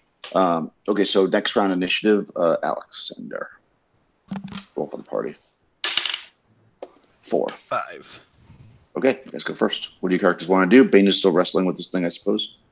I have a quick question. Does psionics work on this? Because I have I don't know. Does it? mental. Okay, well, you know what? Lily's going to use mental assault on it. Okay.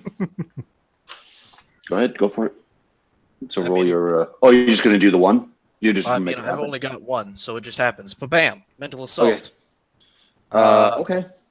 So it needs to make a save each round, or it doesn't get to take an action. Okay. Ooh. That's rough. It seems to be. It doesn't seem to be affected. Like, do I feel like the power didn't work correctly, or do I feel like it? I mean, it's hard for you to tell.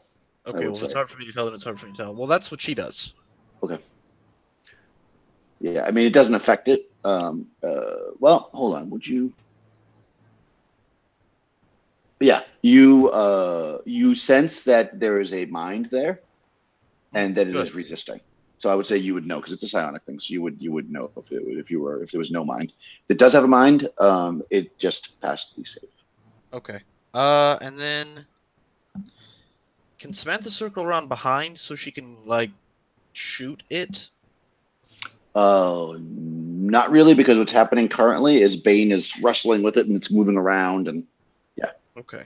so not well. I mean, you can, but you're still going to take a chance hitting Bane until Bane moves out of the way. He's basically in the way. If I run over and hit it in melee, can I get behind it so I'm not crowding around? You're a halfling. You can get close enough to attack it. Yes. Okay. She is Because going everybody else to- is attacking up here. She's going to put away her crossbow, grab her war armor and her shield, and she'll walk over there, but she won't have enough time to attack. Definitely not. Perfect. Okay. How about, and your power works for 1 turn, right? So it's basically the whole combat. The Yeah. mental assault. Okay. Sidone / Saphira. Saphira is going to try to shoot this thing, and Sedona is going to stay where he is. Okay. Roll attack. That's probably not. That's AC 12. AC 12. I see. What did you roll on the die? I rolled I a did. 5. Okay. Oh, wow, you really missed. Okay, yeah. So you don't can even come close to anybody. Yeah, you missed by a mile. Okay. And what was Sedone doing? I'm sorry. So Okay. How about Liz / Berthrud? Berthrud.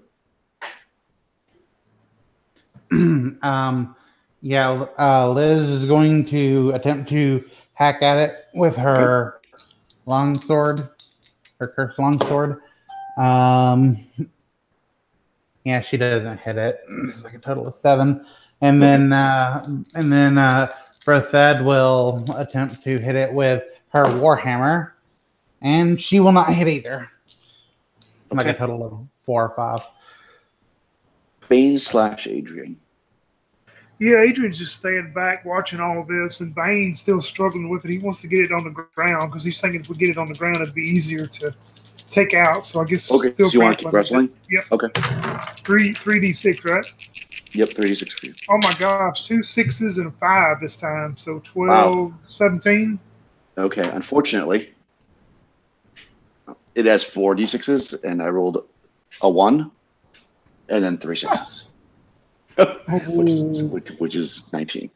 So you got a 17. So it makes it by 2. So you are. Let me get my grappling rules out. I think it just says damage. No grappling. So there's 2 points, I believe. And the difference between them is subdual damage. Okay, yes, you take 2 points of damage. It's subduals, but yeah. Okay. Yeah, so you but it's obviously it's no longer grappled. It throws you off and you take 2 points of damage. Come on, dwarf! I told you hit it in the knee. Yeah, because I don't think I'm gonna do it. Hold on. Standard melee with grappling. Advance, cause a difference, subdual damage. Oh no, hold on. Can it stun you when stun multiple opponents number of rounds due to stun point example 3 of the book? Oh, actually no, it's gonna you're stunned for 2 rounds. It throws you. Since it can do that as that option because we're using the advanced grappling rules. So no damage, but you are stunned. I tell you, folks, it's the most exciting match we've seen all year. It looks like they finally got this under control. No, it's been thrown to the ground. Yeah, and no damage. What's this Mega Mind doing? Oh no, he's jumping from the top of the ring. Christina, go ahead and roll initiative for the next round. Okay. Yeah. Oh God, I got a 6. D6, what'd you get? 2. 2. Okay, it's going to go first. So it threw Bane to the ground, who is now stunned for 2 rounds. So just remember that, Tony. Sorry. All right. I'll try to remember, but you're still too in. It's going to. So you're on the ground. So it's going this round. What? It needs to make it save, though. Yes, exactly. 14. Made it. Okay, so it does act this round. There's 3 people standing around it, right? You've got Brothred, you've got Liz, and you've got Samantha, right? That's all 3 people that tried to melee it? I mean, I haven't meleeed it. I just walked next to it, but yes. But you're next to it, yeah. Yes. Okay. All right, Donald did as well. On Donald, it says 4 of you. All right, so I'll roll a d8 and I'll just do it. Okay, so the third person, which would be 1, you're not there. 2, 3, so that's Brother, who's got a 1 AC. I don't think a 14 will hit you, but let me just check. 14 hits AC to dump, misses. Okay, so it swings with the first attack and misses. It gets 3 attacks.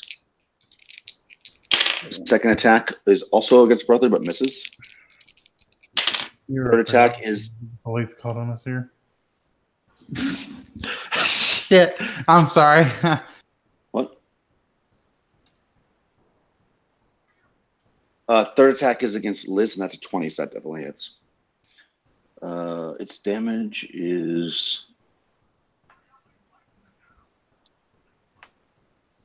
6. 6 points of damage against Liz from this thing. It scratches across you with its, its rusted hand. Ow.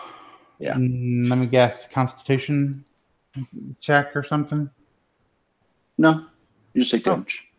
Okay. Just regular damage. All right. Yeah, not bad. So now it is it won initiative, right? Who rolled initiative? Rush did. Who? No, Sidone, right? Yeah. Yeah. So go ahead. If your characters to go. Bane is no longer engaged with this thing, so you guys can do whatever you like. Okay. So Sophia is going to shoot, and that is a 9. The 8 does not hit. That does not hit. And then going to shoot with the same thing. Oh, nope, not hit. Okay, so arrows are flying. Nothing's hitting this thing. How about Liz, who was just hit with this thing, or Brothwood?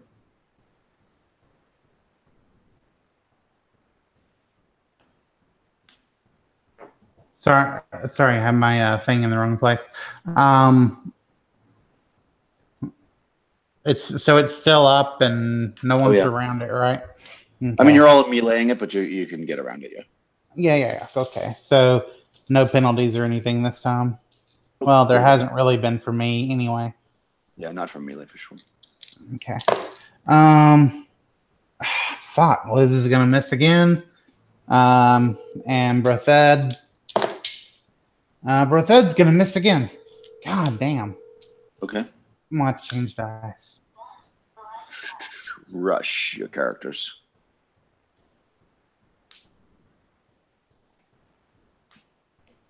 You're muted, Rush. My apologies. Donald's going to pull out his longsword and try and hit this thing properly once. And he's going to roll a 9, which means he's not going to hit it properly. Yeah, definitely not. Has anyone taken any like real damage from this thing yet? Liz did. Okay, so she's hit pretty hard. Hit pretty hard. Okay, so in that case, what'll happen is Sakita, the owl, will Cardos will lean over and whisper to the owl, who will then spread his wings and kind of flap him a little bit and make a real long like whoop sound, and a field of magical energy will surround Liz, coming from the owl, which will grant her, since she's been damaged, it's the same as the shield spell. What does that do again? I don't think. I mean, you can do what you want, but I don't think that's going to help Liz.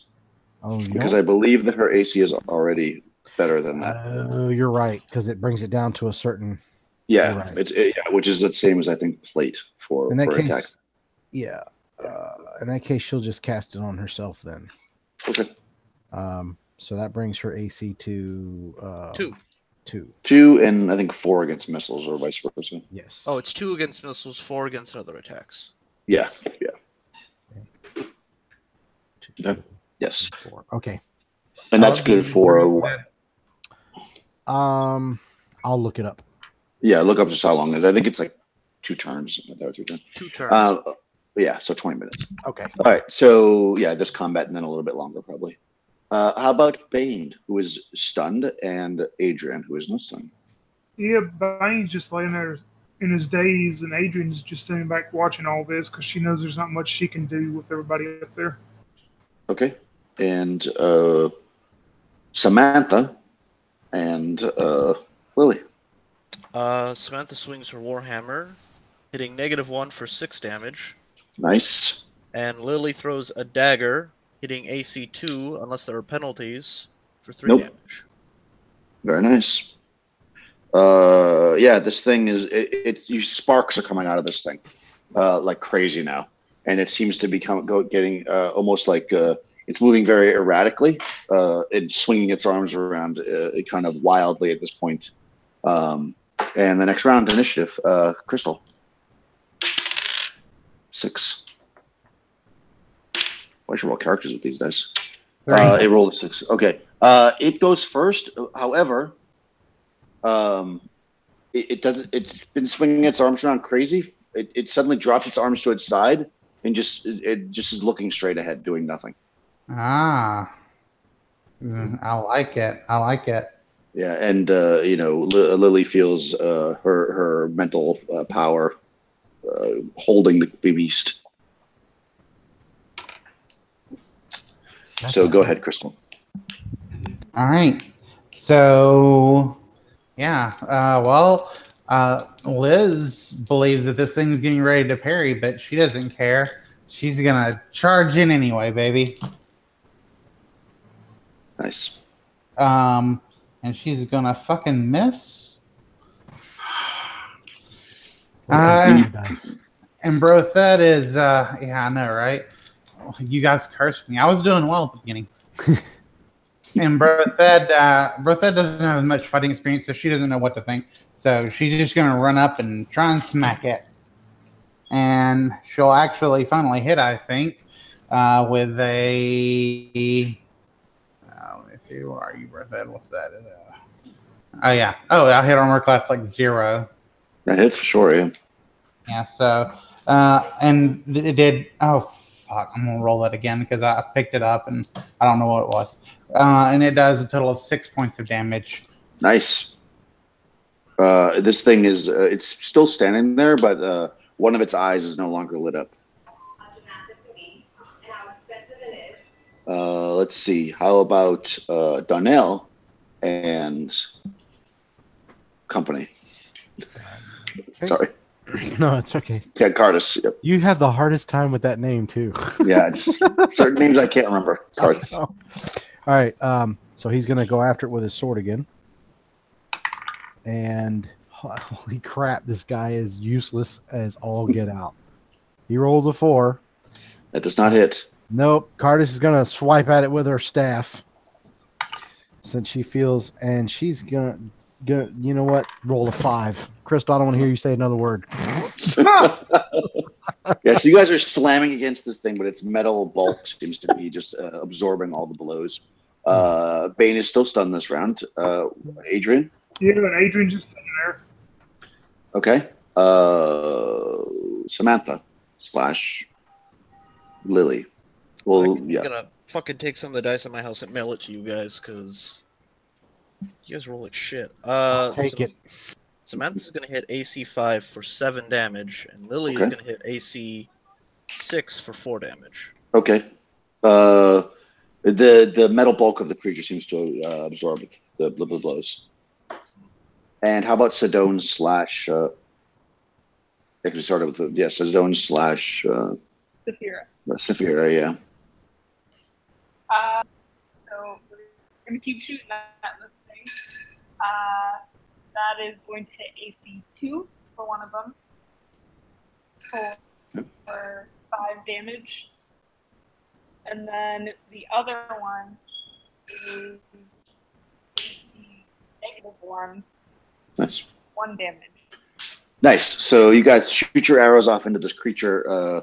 They're slamming it with their weapons. It's deflecting off at all the different things, and you guys look for an opening and you shoot it right into the kind of the rib cage where all the gems are and stuff. And a massive shock wave kind of comes out like a flash. Everybody's like temporarily blinded for a second, and you feel a bit of like electricity come through your bodies. You don't take any actual damage.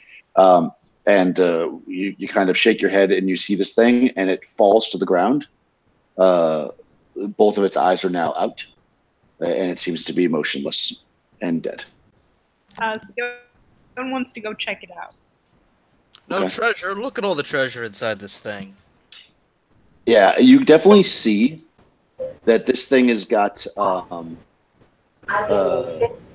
interwoven. Where's that coming from? Somebody's got a lot of background noise. Who is that? Okay. So this thing's got woven into its body.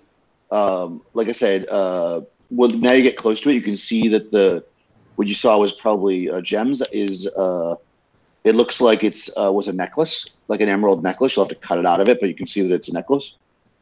You see wire that's clearly made out of gold. Very.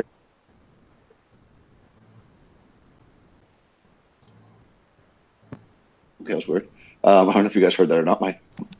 My wireless started talking to me inside my headphones. So we heard an emerald necklace and emerald necklace, gold wire inside.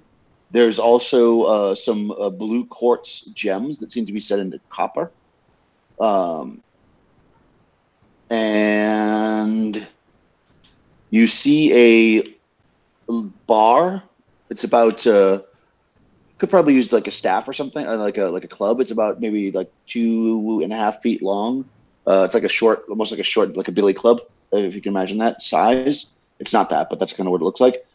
It is actually squared off, though. It's basically a rectangular tube, and it is made out of that protonium metal, which I've talked about before. This really indestructible metal that you guys have seen before.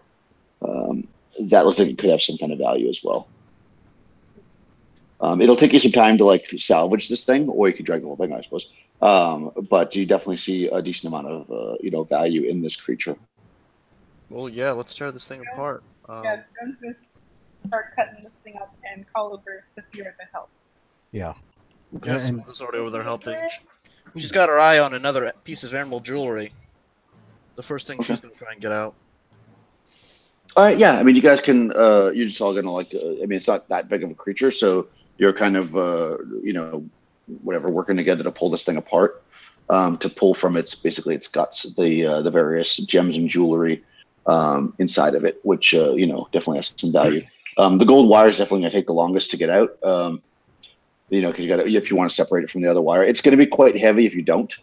You could take the whole kind of torso, you know, that's full of the wire and stuff, but that's going to be very heavy. If you want to just strip the gold out, it's probably going to take you something like about 30 minutes to do it. It kind of depends on what you want to do.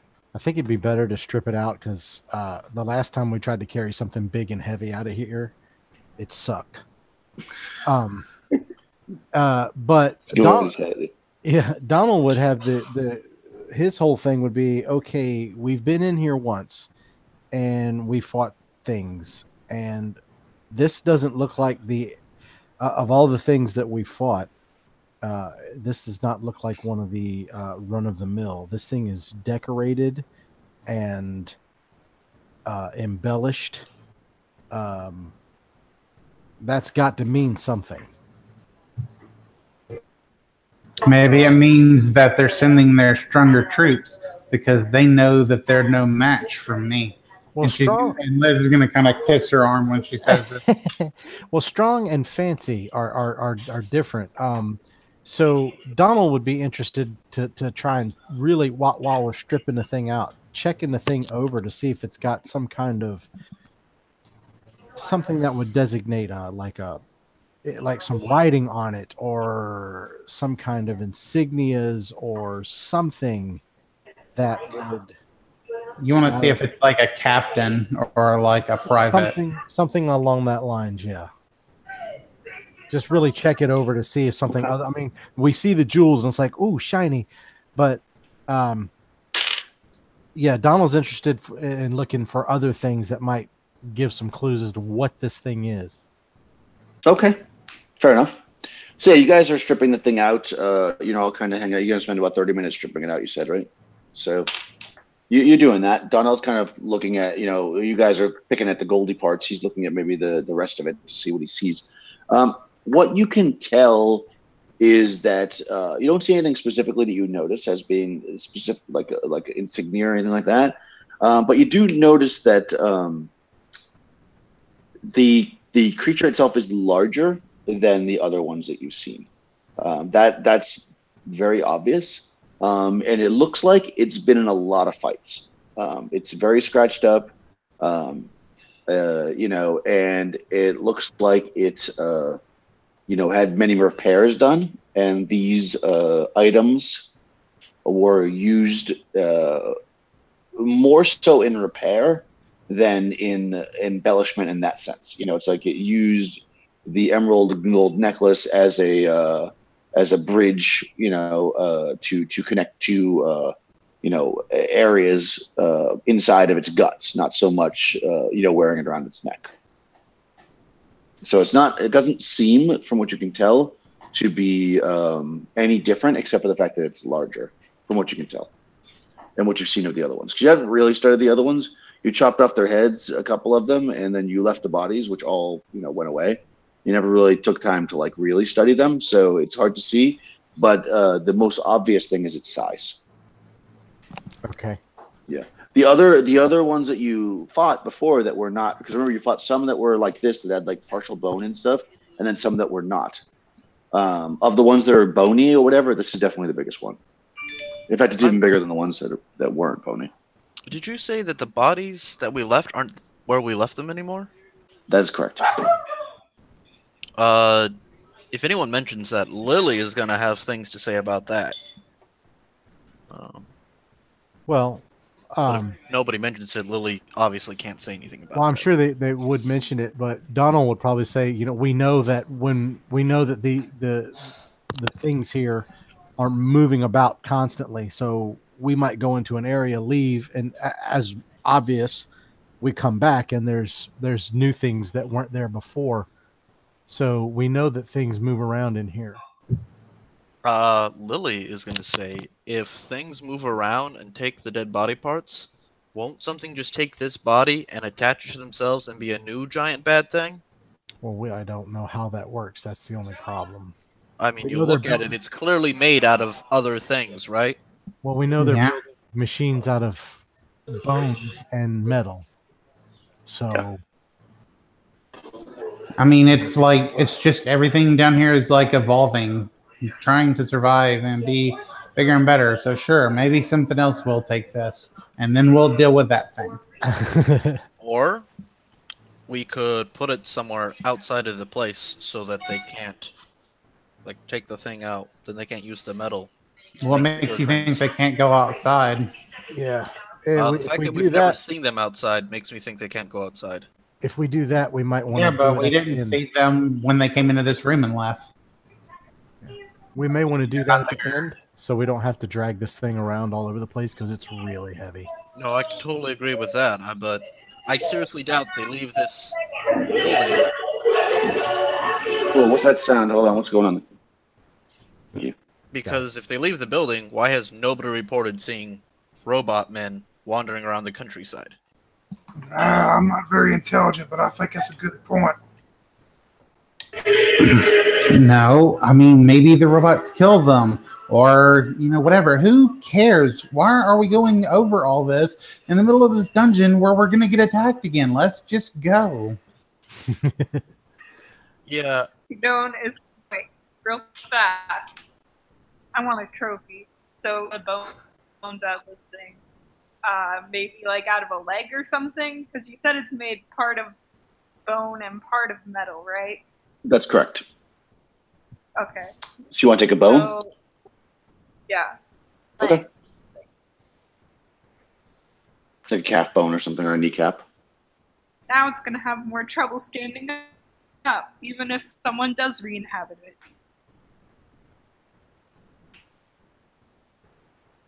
That's one way to look at it. One less part to use. It has eyeballs, right? I mean, it has like slits that were glowing. Yeah. Yeah. You'd have to really crack into the head to get to the optics. If I look, can I get the eyes out of it?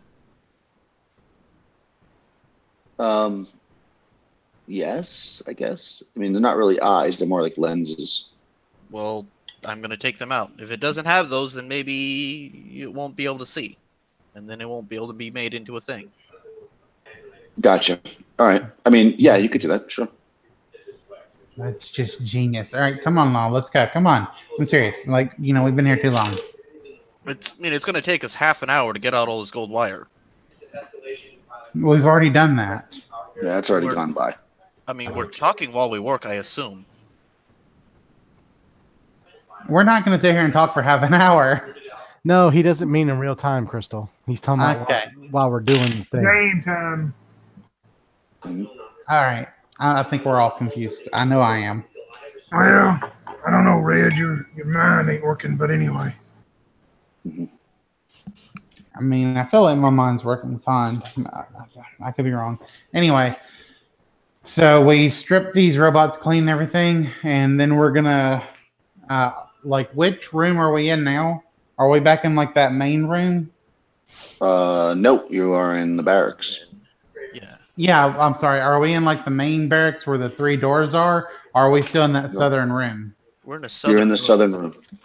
Okay, so we're going to go through the door that is not the showers, because there's another door out of here, right? Yep, to the north. That's where the creature came from.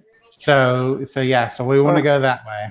Okay, that puts you back into that room that's 30 foot square with the 3 doors. Yeah, one on the north wall, one to the north, 2 to the south, one of which you just came from, and then of course the east is the hallway that leads out to the original room that you guys came in from. Yeah, Samantha will go invisible and go through that north door. Okay.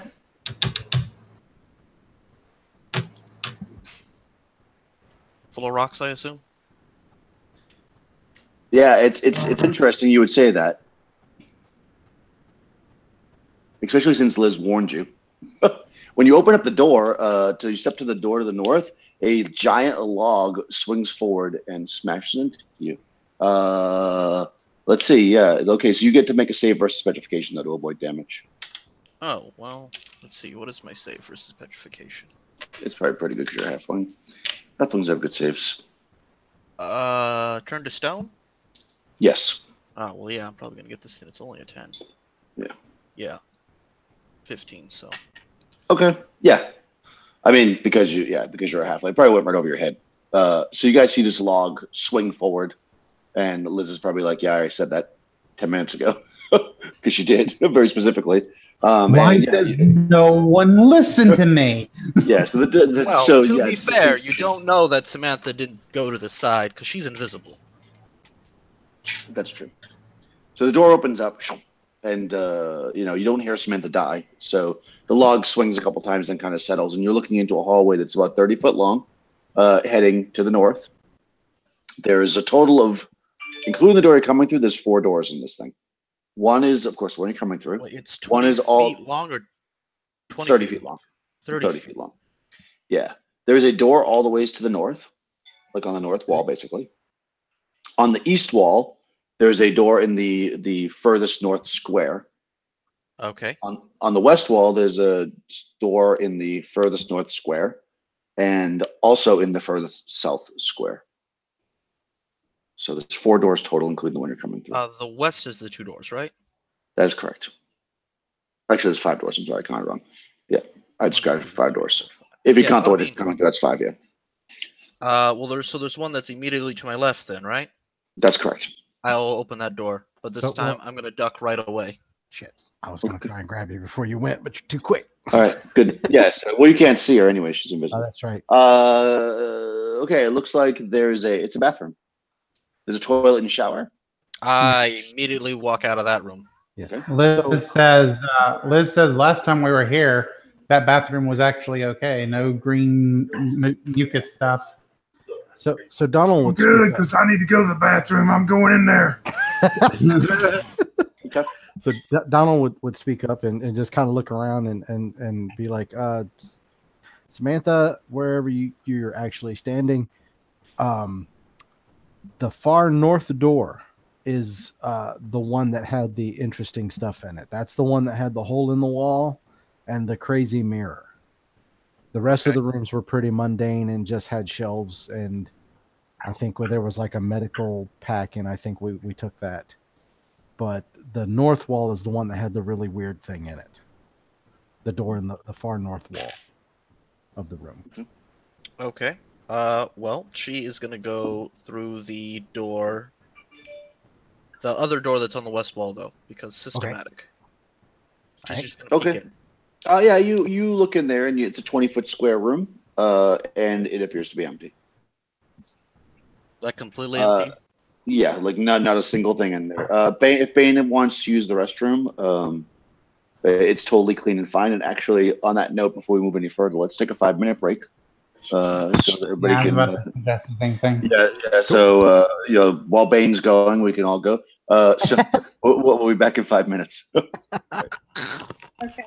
The robots will just clean the room when we leave. So. Oh, and Christina's gonna bail now because she has to go, right? So so your character can basically go, maybe you're guarding the entrance, or you go back to the house, whatever. They're gonna drag that body out like I suggested. Oh, okay, that's fine. You can take the body with you if you want. Everyone, All right, I'll see you next time. Bye-bye. Yeah. Bye.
I'm back.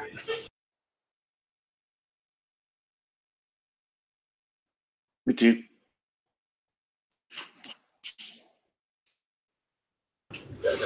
You back, Rush?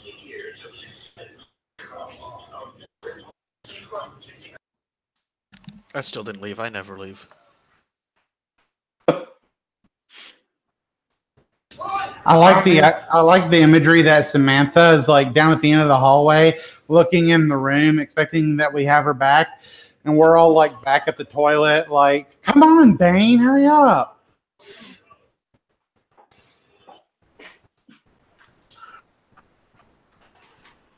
You know, Daniel, I didn't know about that staff. You know, it's not in the basic book. The staff's not in there at all. But if you go to the expert book, the staff's in there, and sure enough, it's D4, like you say. Yeah, which I think is a little bit weird, but I guess they just do that for like kind of balancing things out. Yeah, there's no staff in basic. There's Nope. staff in basic, isn't there? No, there's not one in the B book, just the X book. Yeah. So really, at your level, you shouldn't even be using one. But because I'm nice, Could you imagine, like, most of the time you're probably using like outhouses, and then like, on one crazy adventure you go on, you get to use like a modern bathroom, like fully stocked, like with modern toilet paper. I read Never that. crossed my mind to have this conversation, but okay. Really? I would imagine we wouldn't know how it works. We wouldn't understand that it's a bathroom. yeah, you guys, there's regular bathrooms in this. We've actually had this. Now that's twice that we've had this discussion. Yeah, bathrooms really? exist in this world. Yeah, you guys have Okay. bathrooms. All right, Yeah. cool. Never mind. I mean, then. this is a I very thought like nice usually it would probably be like outhouses and stuff. Yeah, no, this is a bathroom. There's running water and stuff. Not in Chelmsfordshire because it's a dump. But Oh, okay. Hey. Oh, if Mikey's watching, chocolate ice cream. Oh dear. That sounds bad. Yes, we love it. What? Tell us. Come on. What? Is everybody back? What happened to Under Armour? She had to leave. Yeah. Yeah. She's got to go home for the weekend to her mom's house, and her mom thinks that D&D might be a bad influence on her. Oh, could be. I don't know Yeah, why. it There could was all this bathroom talk. All right, so everybody's back, right? So let's move forward. I don't know. Is Rush back? I don't think so. He doesn't look back. Oh yeah, no, it's dark then. There was one other thing I wanted to say. I love the imagery earlier of like the owl flying up in the air and swooping above Grace's head in like an elegant manner, and it lights her up, and all of a sudden the cleric gets +2 armor. Yeah, but she's not a cleric. So, but yeah. Well, you know what I mean.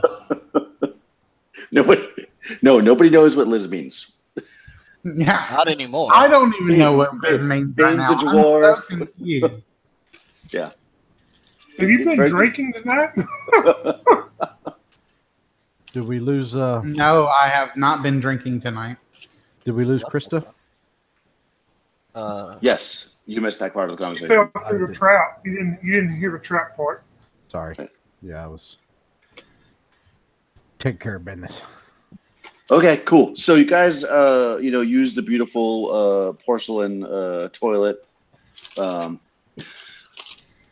you open the door to the north, I guess.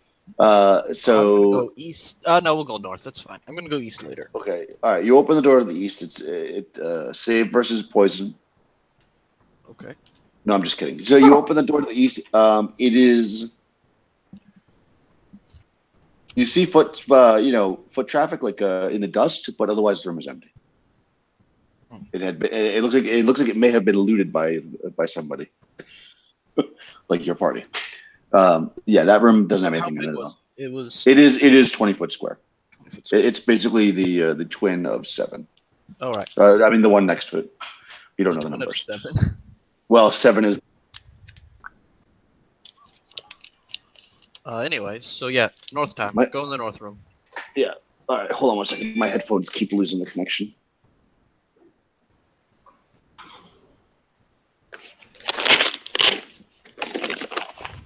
Sorry, guys. But it keeps yelling at me in my ear, so I'm just going to turn off the Bluetooth.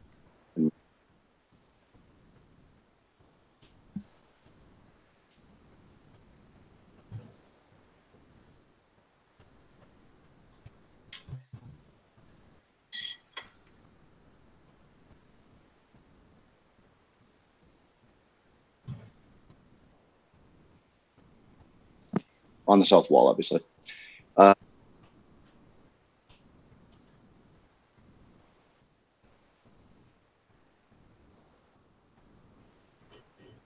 I can't hear you. Can you? Yeah, you I hear me? can't.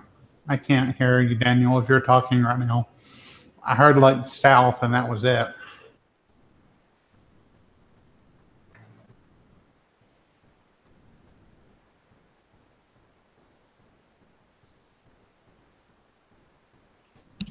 Okay, so we won all of the treasure. Can you hear me now, guys? Yes. Nope. Yeah. Now Okay. I'm sorry. My iPad keeps trying to connect to the Bluetooth headphones, and it's in the different rooms, so it's pulling it away from my computer. Okay, I turned that off. There we go. All right. So basically, this room, I don't know if you got any of it, so I'll just start again. It's a 20-foot square room. You're coming in on a door that is the southwest square, but the south side, obviously. The room is heaps of dry rotted wood. So there's lots of wood on the ground, cloth. It all seems like it's be crumbling to the touch. Let's see. There is a mirror mounted on the east wall in a silver frame. Let's see. A bundle of colored wires are sticking out of a hole in the north wall. The colored wires, it just says colored wires, so okay, that's it. So yeah, there's a hole. It's about maybe 4.5 inches, maybe round. It's got a bunch of wires coming out of various colors. There is a mirror on the east wall, which is of silver, silver frame, and there's a bunch of dry rotted furniture that is crumbled. So what would you like to do? Is the hole in the wall on the north? Is it in the middle? Yeah, it's in the middle. It's in the middle of the north wall. Okay. The mirror is on the east wall in the northernmost corner. Northernmost square. But they're roughly 10 feet apart. Now, we've interacted with electricity in a different room, so do we understand electricity now? You know that if you touch it, you might get electrocuted, yeah? Well, in a different place, we connected a thing to the wall, and it opened a door. That's correct. Do we have anything like that? Nope. Can I search the room to see if I can find it? You could, but if Liz has decent memory, she would remember that there was a wall sconce that they had bought and sold. Collected and sold that had similar wires that you no longer have. Liz is not going to bring that up. Okay. Yeah. Then you can search the room. You find a bunch of dry rotted wood. Yeah. The mirror is the one thing that Donald would say that, we tried messing with this hole in the wall. We tried all kinds of things. We even tried things that had wires attached to it, and we couldn't make it do anything. But I figured the mirror would be the one point of interest for you. Because it's kind of a weird room to have this mirror in. It's not the bathroom. It's not in there with the other toilets. Well, obviously, everyone knows this is a magical mirror, and if you step through it, you'll go to another plane of existence. Isidore would say if he was here, but he's not. So Samantha will say, it's a mirror, right? I can see myself in it? Well, not me. That is correct. But I can see other people? Okay. I I mean, No, you see yourself in the mirror. Did I say you don't see yourself in the mirror? You don't see yourself in the mirror. I'm sorry. No, you don't. can we like remove it? It's on a silver frame. Can we like just pick it up? The frame and the mirror are attached to the wall Hmm. pretty firmly. We could try to break it. That'd be the only way to get to the other side of the mirror, I think. Maybe. I'm just trying to see if I have any interesting items that might do something fun. But breaking mirrors is usually a bad idea. Bad luck. Oh, was I able to get that ring fixed? Oh yeah, sure. So what happened there was you gave it to the jeweler and gave him the money to fix it, and while he was working on it, it exploded and killed him. Oh, well. Yeah, which is probably why you left DTX maybe in a hurry, or maybe you never went back for it because you're smarter than that. That was a... Yeah. Okay. Oh, You all heard what you thought might have been you all heard what you thought might have been a thunderstorm. And then when you went back to the jeweler's shop, you saw everything inside was destroyed and he was flattened. okay, well, don't want to go into what would done then, because that would be a waste of time. But all right. I was gonna see if I could use the ring to like power on the electricity. The ring was destroyed. Yeah, destroyed. Theoretically, So there isn't one anymore. That's what I was gonna do, but obviously I can't do that anymore. Yeah, I don't have anything else. You can break the ring if you want, but that's bad luck. Or the mirror. You can break the mirror if you want, but that's bad luck. Wait, did we find anything on the robot that had wires? There was gold wire inside of it. But like a mechanical piece. Wasn't there like a club or something? Did that have wires on it? Nope. Well, Samantha has no idea that the most obvious solution is some kind of wall sconce, you said? I guess that wasn't said. Well, you said. Nobody else said it. Yeah, right. Because I don't. Yeah, right, exactly. What Donald said was that we had some device that had wires like that, but we got rid of it because we couldn't make it do anything. Oh, okay. Well, never mind then. If that didn't work, then that was the only idea I had, anyways. Yeah. So basically, Donald would explain that you know, the hole in the wall with the wires, I don't think we can do anything with, but the mirror was the only thing that maybe a fresh set of eyes. Well, but like I said, at this point, unless we break the mirror, we probably just have to leave it. I mean, okay. I will. That's assuming we can even break it. We don't even know if we can. No, I'm gonna put my hands against the mirror and try and see if I can push through it. Okay. Yeah. So you put your hands. This is Samantha. Yeah, Samantha's gonna. Are you invisible? Are you invisible currently? Yes. Okay. So you have the ring on your hand. Mm-hmm. All right. So you touch the mirror, and begin to push. I guess with all your weight to see if you can kind of push through the thing, or see if it slides. I was gonna see if I could if it was like a magical mirror that when you push on it, you go through it. Okay. So all right. So you push on it, just straight in. Nothing seems to happen. Oh. You don't go through it, basically. Meta knowledge tell me that mirrors transport you to other planes, so clearly that's what this does, but Samantha probably has no idea. Yeah, Samantha will unactivate her ring and shrug and say, I have literally no idea, it's a mirror. If you want to break it, you can, but I'm not going to break it because that's bad luck, and halflings care a lot about luck. We better keep going then. Okay. Yep. I'm satisfied. Okay. So yeah, so you come out of this room. That's what your plan is. I think the plan at this point is to actually go back to the main circular room there. Yeah, there's nowhere else to go. The octagon? Yes. Yep. Okay. Yeah, there's no other exits from this room that you can see. No, that's correct. All right. And I assume if I tried to search in that one room that had, you said they already searched through it, that'll be pointless, right? I I don't mean, know. there's like, yeah, it's just a room with dust on the floor. Yeah, the room, the one that I said that they looted, yeah, that room is completely empty. There's no furniture. There's just dust on the floor. There was a box in the room, if they were to tell you that, on the ground, and they already took it. Okay, then yep, I'll just head on out. Okay. All right, so you're going to go back towards the octagon room that you came in initially? Yes. Yep. Correct. Cool. You guys are all trailing behind, I guess? Yes.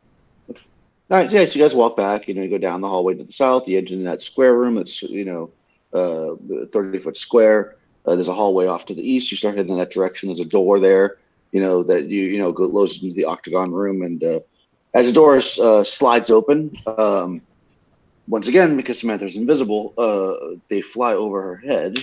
And you are not surprised as 5 of these bats fly into the hallway. Now, at this point, you're in a hallway, so you're kind of in your regular marching order. So Bane and Liz are up front. Go ahead and I think I'm going in order here. Go ahead and roll initiative, Tony. I think it would be Tony's turn. All right. Yeah. 3. 3. Okay. 5. Okay, so these things fly in. And I'm going to say, they're small, but I'm just going to say only 4 of them can attack. There's 5 of them total. And 2 are going to attack Liz, and 2 are going to attack Bane. Because you guys are in the front. A 16. All right, let me check your raise armor class. Okay, so Bane has AC 4. Liz is AC 0. Okay, so they need...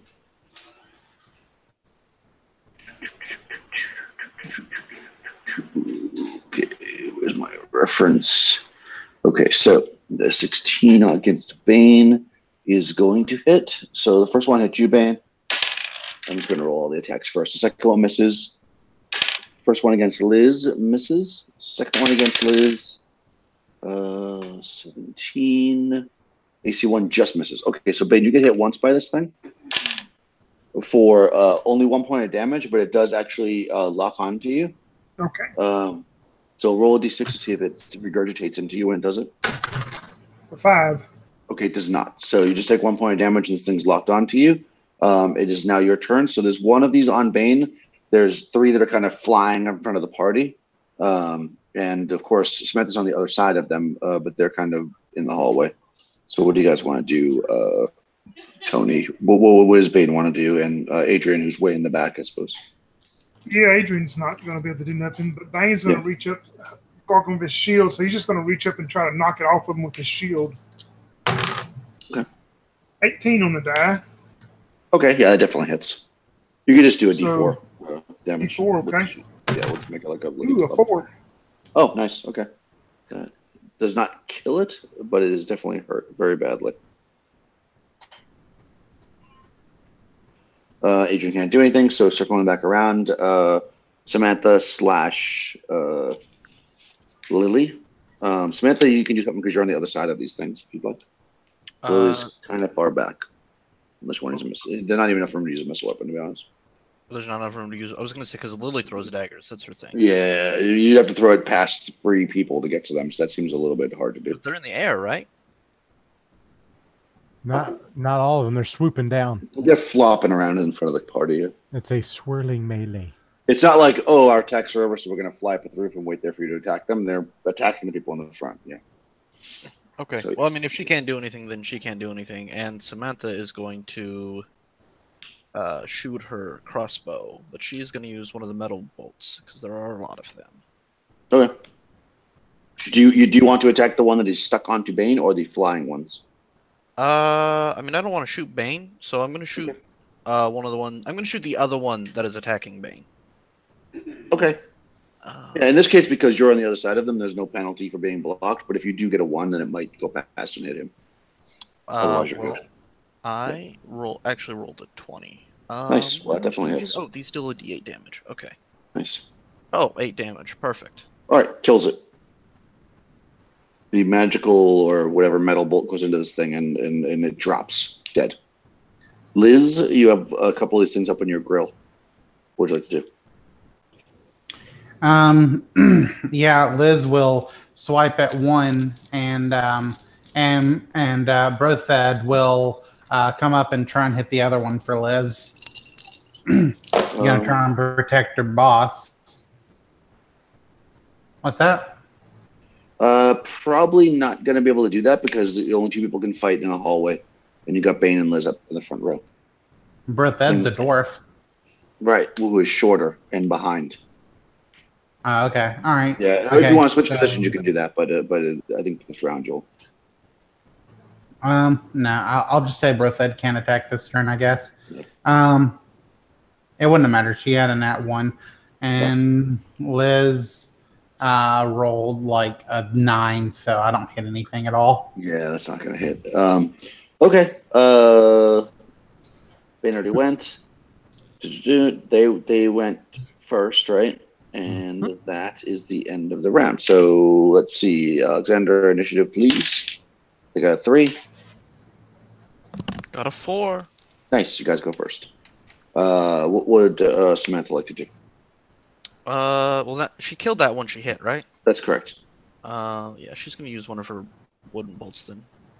Feels a little bit less dire now. Well, she's gonna miss. Okay. But not with the 1, right? So you're good.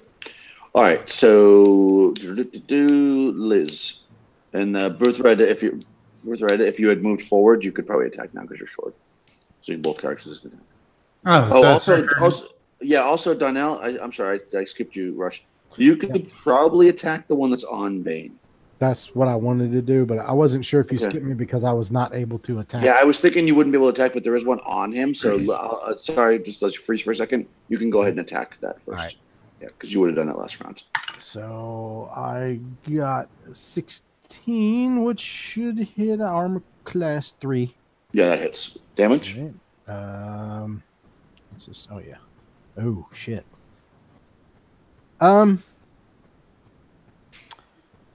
So I suffered, and I don't remember why.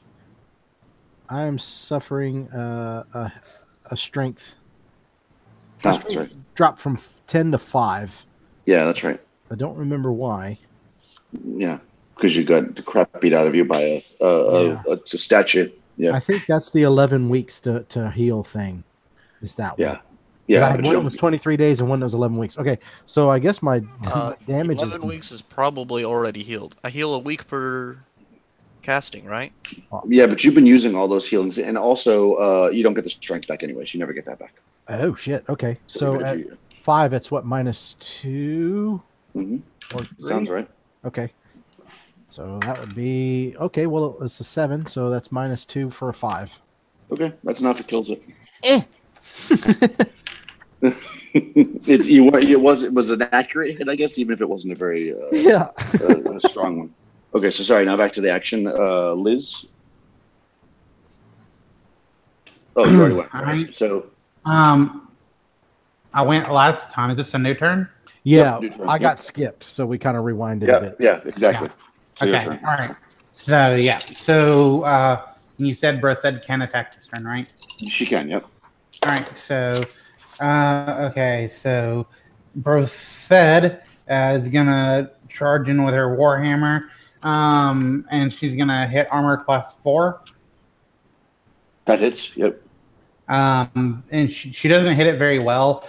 She's kind of doing a dainty, kind of like reach out hit. So she just kind of hits it with the side of her hammer, but still does 3 damage to it.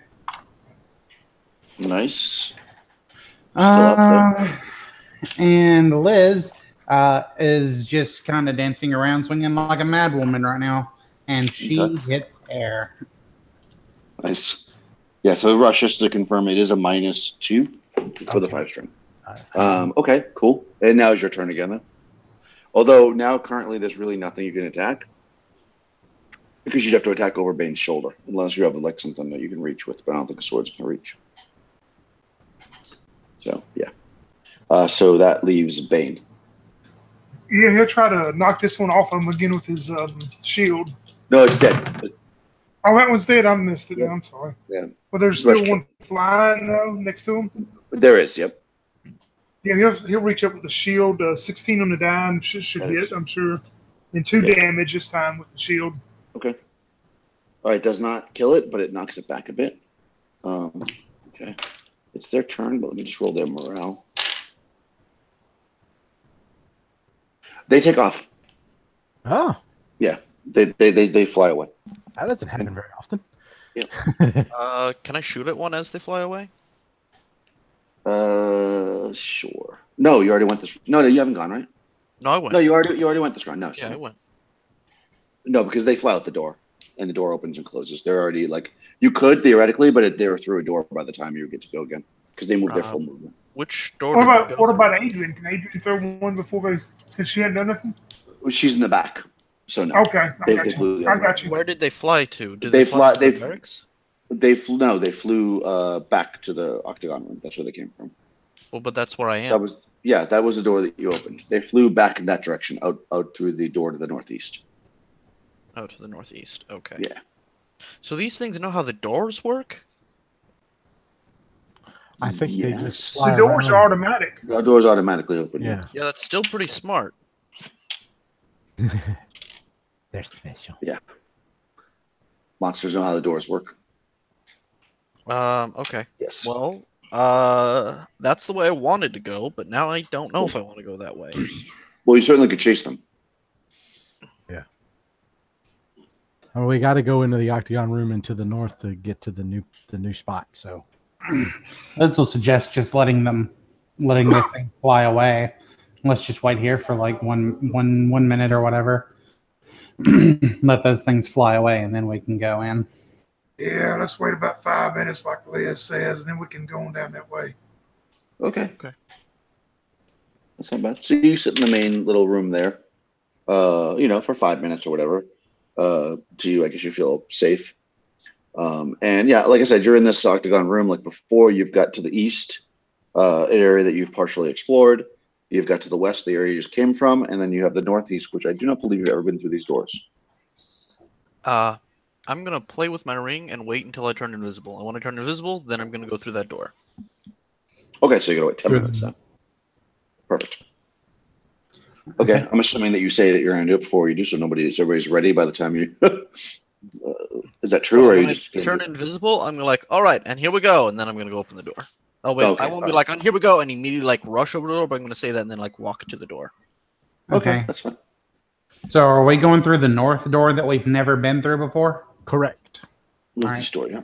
That's Okay. marked engineering, correct? Yeah, let me check it, but I believe so. Yes.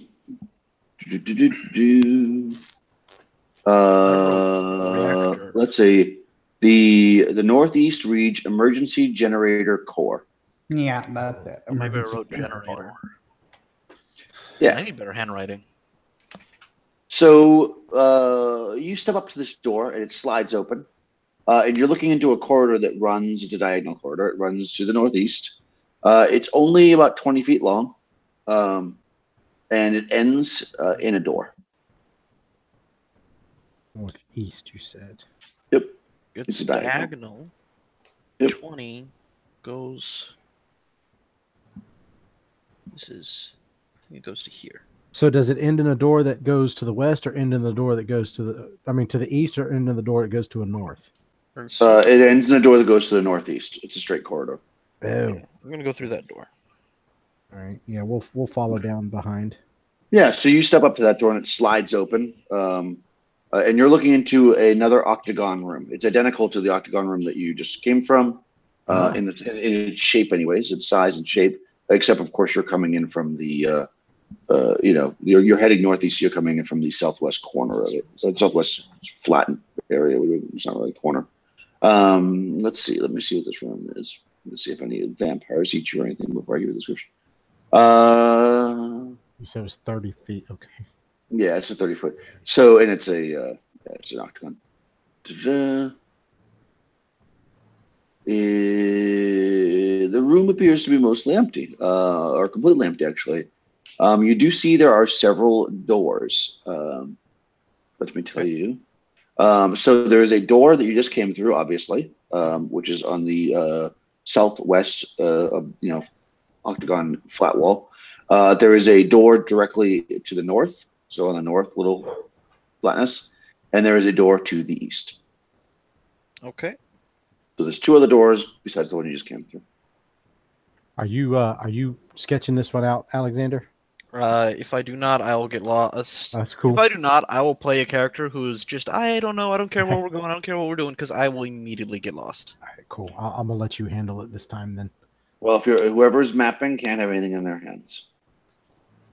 Well, what kind of action? That's fine. I'm mapping while I'm invisible. Okay. That's a good point. I mean, we can say that Donnell is the one mapping, and I'll just literally be drawing it, but I have to draw or I will get lost. Yeah. That's cool. That's I can- fine with me. I can work with that. Okay, so Donnell has nothing in his hands besides the ink and the paper. Okay, that's fine. Him and Okay, so you're looking into this room and you see a door to the north and a door to the east and the door that you just came from, which is in the southwest. Right. And Isadore says always go left, so she's going to go left, which will be north. Yeah, and the room is covered like the other one's covered in dust. It seems empty otherwise. Let's see. So you walk up to the door to the north, and it slides open, and there is a 10-foot long corridor that ends in a door. Oh, by the way, as you approach the door, you notice there's writing on it, which I assume that you would read. Yes. Okay. It is a cursed scroll that kills you. No, it says the sign on the north door reads emergency generator core. Oh. Yeah. Well, that's what we're trying to get. Okay, perfect. So the door slides open and you see a 10-foot long corridor with a door at the end, directly at the end. So on the north. Yeah, I mean, I guess I will wait long enough for them to realize that I'm going to go through the door, and then I'll just keep going. I mean, Perfect. All right, you step forward and that door slides open and you're looking into a 20-foot square room. You are entering the room on the south wall, obviously, the southeast square of the 20-foot square room. So there is a door on the north wall on the west square. So it's not directly across from you, it's at that angle. there's a Okay. door, North wall, west square. northwest square. Yep. And, it's going north. And on the east wall, there is a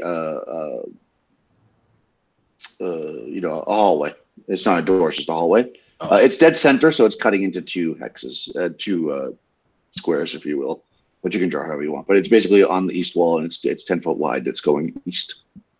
What's Yeah. You haven't stepped into the room yet. Let me tell you what's in the room. Let's see. Large plutonium metal cabinets are mounted against the western wall.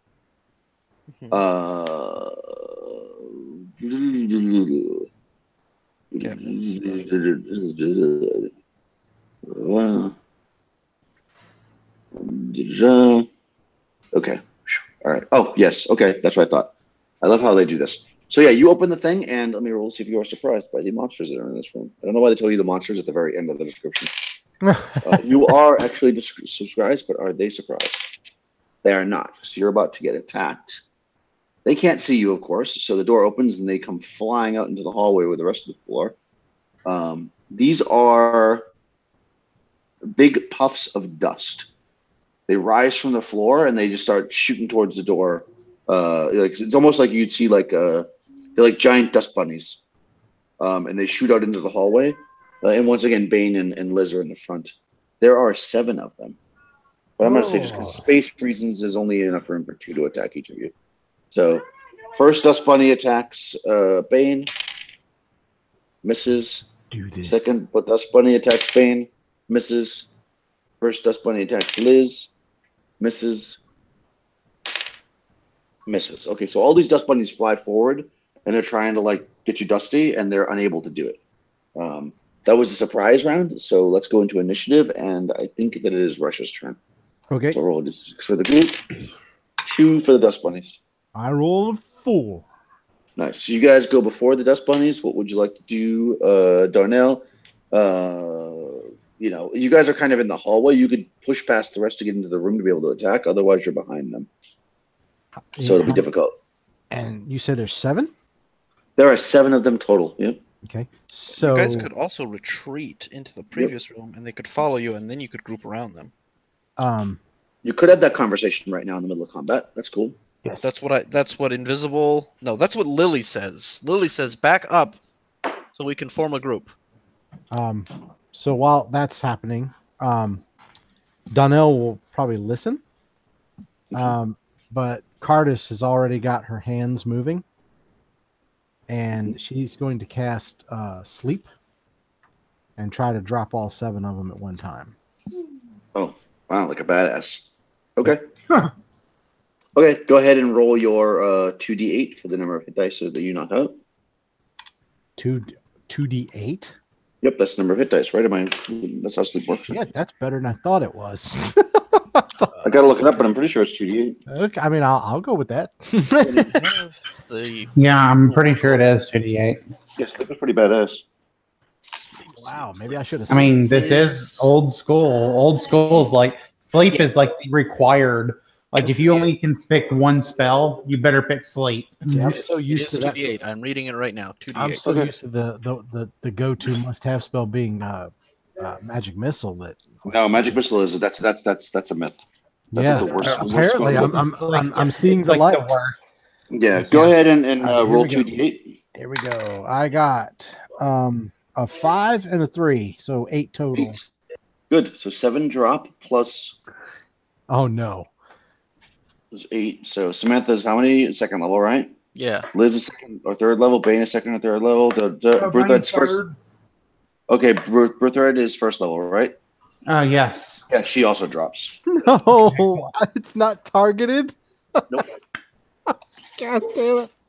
Yeah, so all the dust bunnies drop, but so does the dwarf.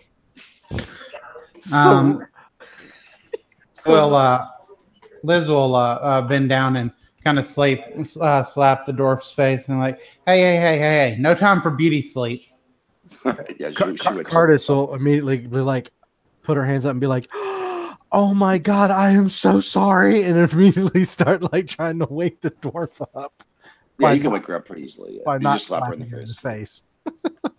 A good slap in the face wakes her up. Is Yeah. the dwarf female? Yeah. Okay. It's hard to tell And 'cause of the she beard. has like in her beard, like it's kind of like braided, and she has like little like silver tassels and stuff in her beard. She's like, "Sweetheart, I'm so sorry. I'm so sorry. Please wake up." Yeah. So yeah, don't worry about it. Yeah, I think I was getting crow's eyes under my eyes, so I probably needed to rest them for a minute. Give her a mug of something to drink. So let's see. Dust ghosts.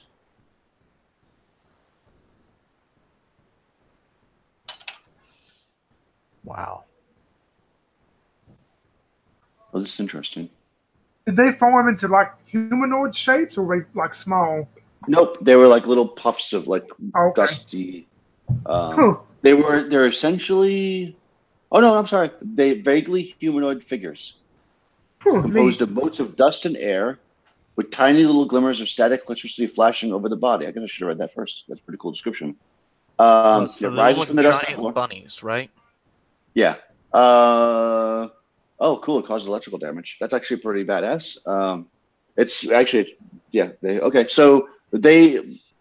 I don't know. I mean, it doesn't say they can't fall asleep, so they fall asleep, and I guess you can like sweep them up or something to kill them. I don't know. Nice. Yeah, I mean, yeah. So you can coup de grace. And sleep basically allows you to instantly kill a sleeping creature. So you can take them out. It'll take you. Well, it takes a round per creature, but there's enough of you to kill them all in one round. So you can go in there and just like kill the sleeping dust bunnies if you want. Samantha does not. Okay. She Yeah. doesn't complain this time, but she doesn't do it. Okay. Yes, you go in there. I mean, there's enough of you to take them out. You don't have to worry about them coming back. So like I said, this room is 20-foot square. You definitely see that there's these large, like big file cabinet type things on the west wall. All right. Yep. And otherwise, you got doors and a hallway. I'm going Search the room. to suggest we search the room. I'm gonna open up the cabinets. Okay. Yes, you slide the cabinet open, and you see that they're packed, loaded with papers. Many of them seem to be very old and fragile, and even just from just opening the drawer and the shaking of it, they like crumble. But there's some notebooks and such that kind of stay together. You know, they were in like plastic sheets or whatever, so they're somewhat protected. Oh, really? Yep. Well, I have a file cabinet right here, and I know how it works. So I'm going to take the file cabinet apart. I'm going to take the drawer, I'm going to lift it up slightly and just take it out. Okay. You can do that. Oh, I'm also going to twist my ring so I'm visible, so that people see me doing this and I don't like trip over them. Okay. So go ahead and roll a d6 as you're doing that. Well, I got a 1, so something very good or very bad happens. Yeah, so you pull that out, and as you do, you notice it kind of inside, you know, you're lifting it up and you're pulling it out, and you kind of like look in there, and you can see that just behind where the drawer was, there's like a little, like a catch that you could like flip, like a little lock, basically. I see no reason why I would hesitate to flip that. Nice. When you do that, you feel that the whole like area of file cabinets like kind of get loose, and you could actually feel like you could pull them open, like they swing towards you if you want. I do that. And you see that it's a secret door. Oh, okay. Where was this? It is in the south. It's on the west wall in the south square. I'm just gonna make a regular door. Is there a way to denote that a door is secret? Usually you put a little S through it. Yeah. There's no way I can put an S through this. I'll put a dot on either side of it. There you go. Whatever works for you. Yeah, just so you remember it. You're looking down. Again, all the stuff is lit so you can see right down. You're looking down a corridor that goes 50 feet. 50 feet? Oh, shit. Yeah, it goes 50 foot straight down. Halfway down, so at the 30-foot square, you see that it branches to the north. Like there's a branch that goes to the north. At the end of the 50-foot, though, you see there's a... actually, I don't know what that is. I think it's a metal door, but I'll tell you in a second. I have to look it up. Well, there's only 40 feet of room before it runs into that door with the mirror, so I fucked up somehow. Okay, so what you see at the end, where you think the mirror is a rectangle of opaque, dull gray metal. You also see on the wall next to it a red button. Hold on 1 second. I'm redrawing some of this map. I think we may have discovered the purpose of the mirror. Yeah, okay. So you're basically looking down into this like kind of secret hallway, and again, you can go down 30 feet, and there's a branch to the north, and of course, in the room that you're in, there's a hallway to the east and a door to the north. Well, I'm gonna suggest that we search this room before we move on, but yeah, you searched it. That was the roll that you made. Yeah, you think that the papers that you pulled up from the file cabinet look like they probably got some value to people from the science cult if you were to sell them. Do I know a science cult? Yeah, you know that the science cult is in. You would definitely know because you're very religious. The cult of science is very popular, and in Dietetics, they're like they don't believe in like worshiping the regular gods. They worship science. Oh. Yeah, and you would know that for sure based on your character's background. That's why I just told you and not made you roll for it. Okay. Yeah. I will say, okay, these notes, we can sell them to some priests that I know. They would be very interested in these. I stuck these backpacks with them. No. They're very fragile. You got to carry the entire filing cabinet. Not the whole building, but just like this block that I slid out. Show you what I mean. Whoever's put some in a scroll case. You could try to roll them up and stuff. They are very fragile. Yeah, Samantha's gonna say no way. You gotta. I took them out, and now they're like a block, like probably this big. They're probably like, what is this, like 4 feet by 4 feet by 4 feet cube is what I'm just gonna say. So here's what Donald would suggest: would be that since like it's right inside the door, by 4 inches by 4 inches. Yeah, since it's right inside the door, near the entrance, why don't we just slide the whole cabinet. Well, I don't even know if we need to do that, but we'll mark it. Donald says I'll mark it down on my map, and then when we're ready to head back to town, we will grab this, pull it out, and go as we leave. If they are that fragile, we don't want to haul it around the inside of this place in case we get attacked by one of those metal men and they knock it out. If the person carrying it gets knocked down, then it's all for nothing. That's true. Yeah, we don't want can that just ask dust Adrian to flying carry into it either. And then he'll kind of look over at Cardis, or if she makes the wrong people fall asleep who are carrying the box. And she blushes. Yeah, I mean, if you're going to take the entire drawer from the filing cabinet, it's whoever's carrying it won't be able to do anything else but carry that for sure. So yeah, it's probably wise to do what you're saying and leave it to now. All right. Well, let's. I'm looking at the real life time, and you need to go in half an hour, right? That's correct. All right. Well, let's. I'm gonna run over, press the red button to see if it opens up into that room. I think it does. It does. Perfect. I'm gonna press it again to see if it closes. It does. So Perfect. that opened into the room that had the mirror? Mm-hmm. Nice. I'm gonna come back over to the secret door we came through. I'm gonna mark this other one as a secret door. So can you look through? Donald would go and look at the grayish metal. If he looks through it, does he see into that room that had the hole in the wall? No, you cannot see through the metal. Shit, it's not a two-way mirror. I was thinking maybe that was a two-way mirror. It is not. But since Donnell and Samantha have both walked down the hallway, you would notice as you walk past it, like I said, it branches to the north, that the hallway to the north goes about 40 feet up, and there are some doors up there. Okay. 1, 2. If you want to explore that. Yeah, definitely. I want to see if the secret door that goes to the cabinet, if I can close that. For sure. Yeah, you just slide it back, it locks in again. You just have to flip the switch to open it again. Okay, cool. It's a fairly simple mechanism. So in theory, if we can clear out this area, we could rest here. The only issue with resting here is the roving patrols. There's no. Why do we room need to can- rest? Yeah, why would we need to rest? We'll go back to town to rest. Yeah, I guess we could do that. I mean, I see where he's going with it, but If we can clear out whatever's north of here, down the hallway, then there won't be no way to get here. That they will know about in theory. Anyways, okay, we go north. You said there was doors where? All right, so on that hallway that runs 40 foot to the north, there's two doors. One is on the furthest north square, but on the east wall. Okay.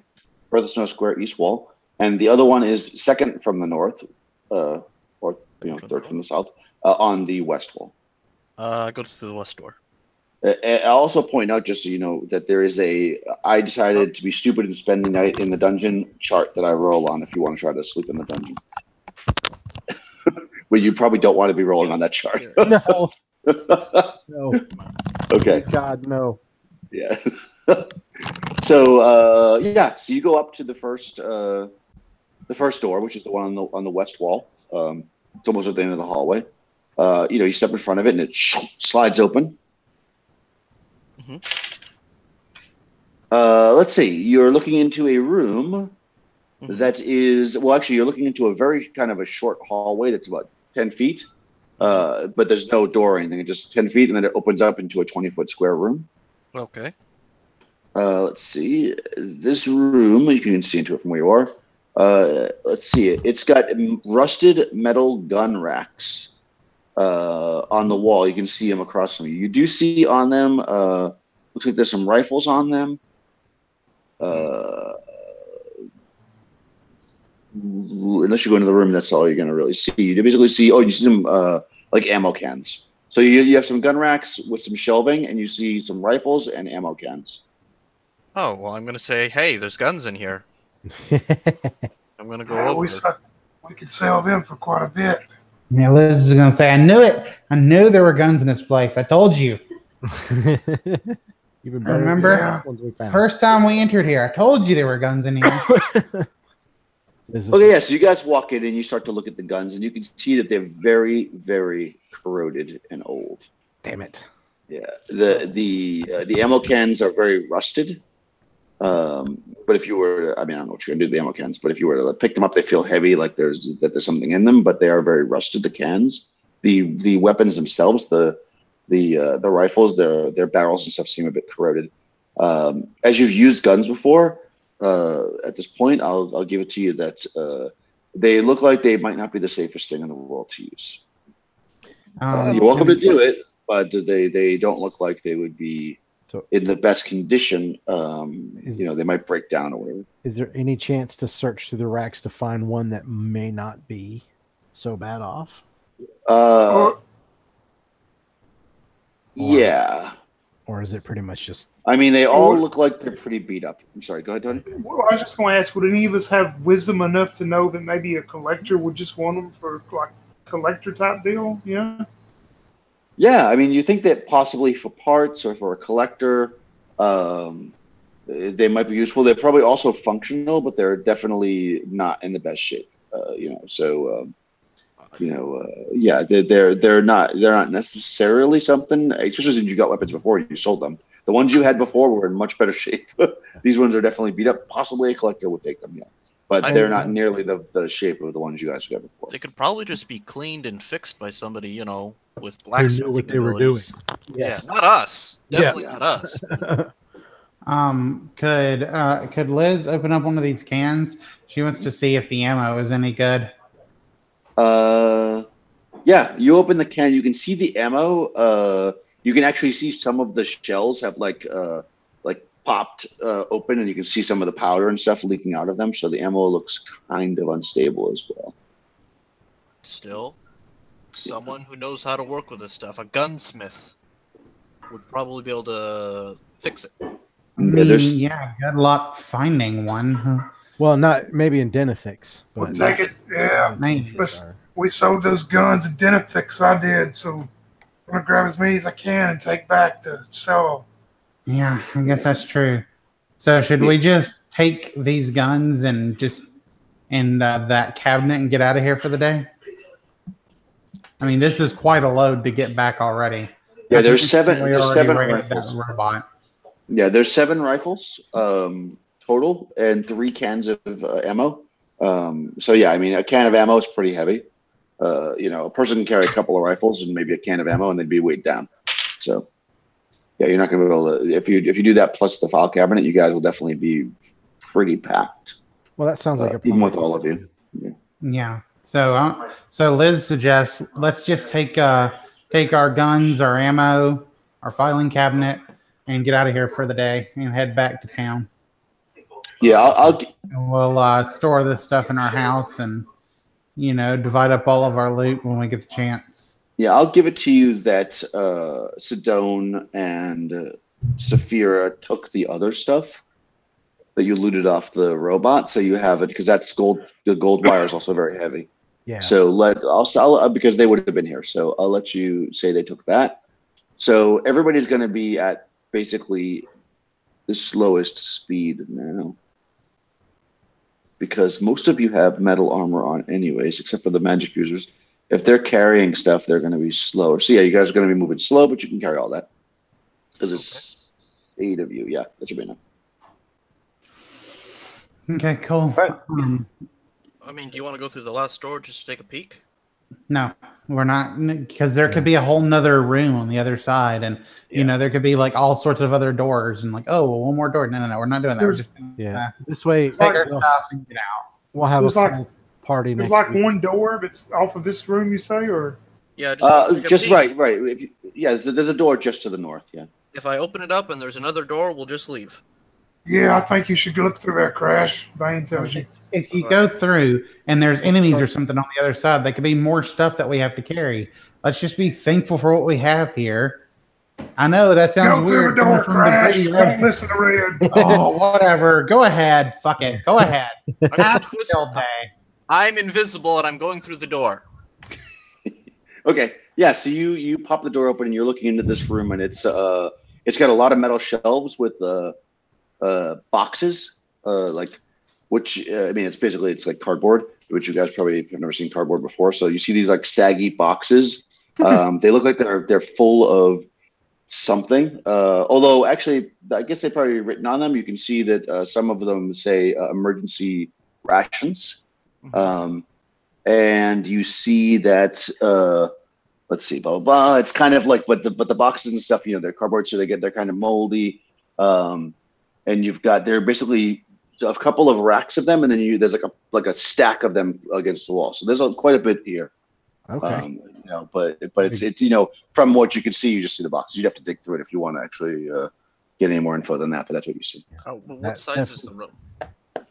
Oh, the room itself is so you're coming in on the west wall of the room, and the southwest square of it, and the room is 20 foot north to south, 30 foot east to west. 20 foot north to south, 30 foot. Okay. Yeah, so it's pretty big. There are no other doors in this room, right? Shelves along the north wall, and then along the south wall and the east wall are just like piles of boxes. Okay, I'm gonna come back out and I'm gonna say, it looks like there's a bunch of probably moldy food, but I mean we can look through it and it'll probably all be moldy, or we can just head home and look through here next time. We can dig through. I'm hungry. I want to look in that box. All right, I will go over there. You said it's moldy. I'm gonna put on like gloves and tie a mask around my face so I don't breathe in any mold spores. Okay. You have a mask? You have a gas mask? I don't have a gas mask, just like a cloth. Okay. Yeah. I'm gonna take some salt and put it on a mask and cover my nose and mouth with it. Mask. You mean like a bandana or something, or like a piece of cloth? Yeah, like that, like a bandana. Yep. Okay. Fair enough. And then I'm gonna I don't know, put on leather gloves or something. Cool. Where's the rest of the party? What are you guys doing? Are you still invisible? Liz is sitting down against a wall. She's not doing anything. She's waiting In the hallway? on Donald's this stupidity to end. Donald's getting all the stuff together. Okay. Are you still invisible, Crash? When you say that out loud, she flips the wing around and becomes visible, because yes, she was. Well, Bane's sitting there at the door watching her because he wants to see what's in the box. Okay. So he's sitting in the doorway. Cool. All right, so Samantha goes in and she you just gotta open up just any random box. Yeah. All right, so go ahead and roll a d6. Okay. I got a 2.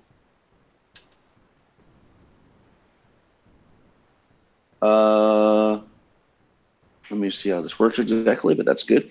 Also in the hallway, 6 more of those dust things start to come up the hallway. And you're surprised, so get ready for that.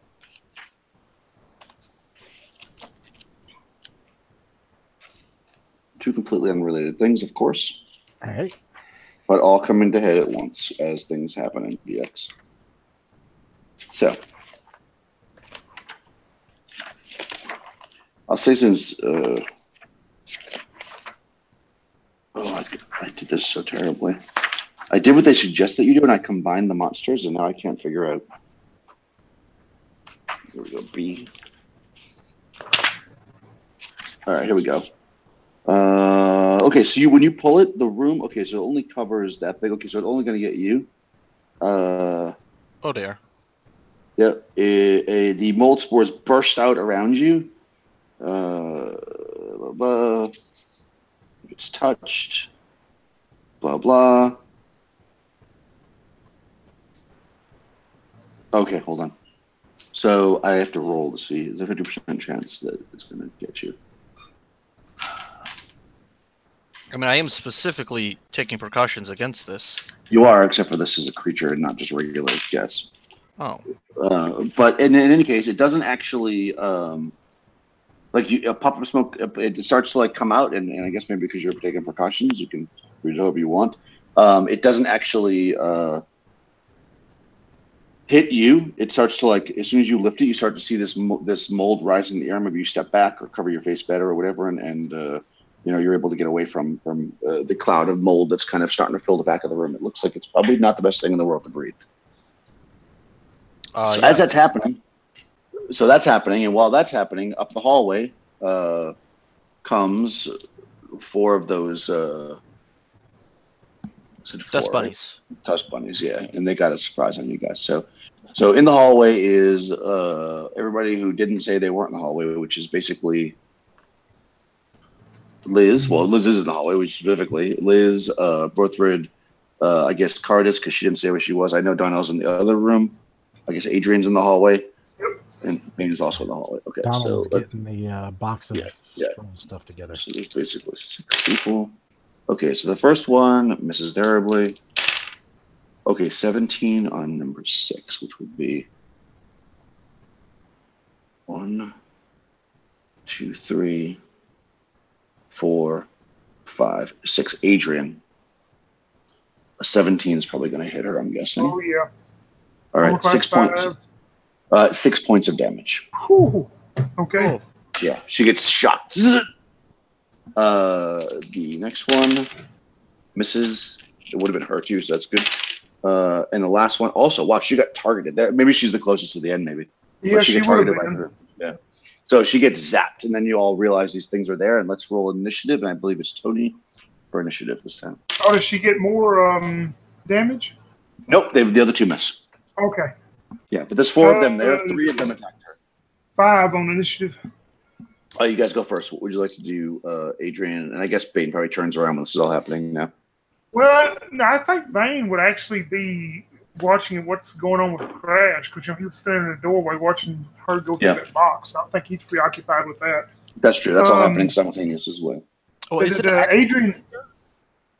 And by the way, I should point out, I'm sorry before you go, that so this like dust cloud is like rising, out of the mold. So I'm assuming that Samantha's backing away from it at this point. Yeah. Okay.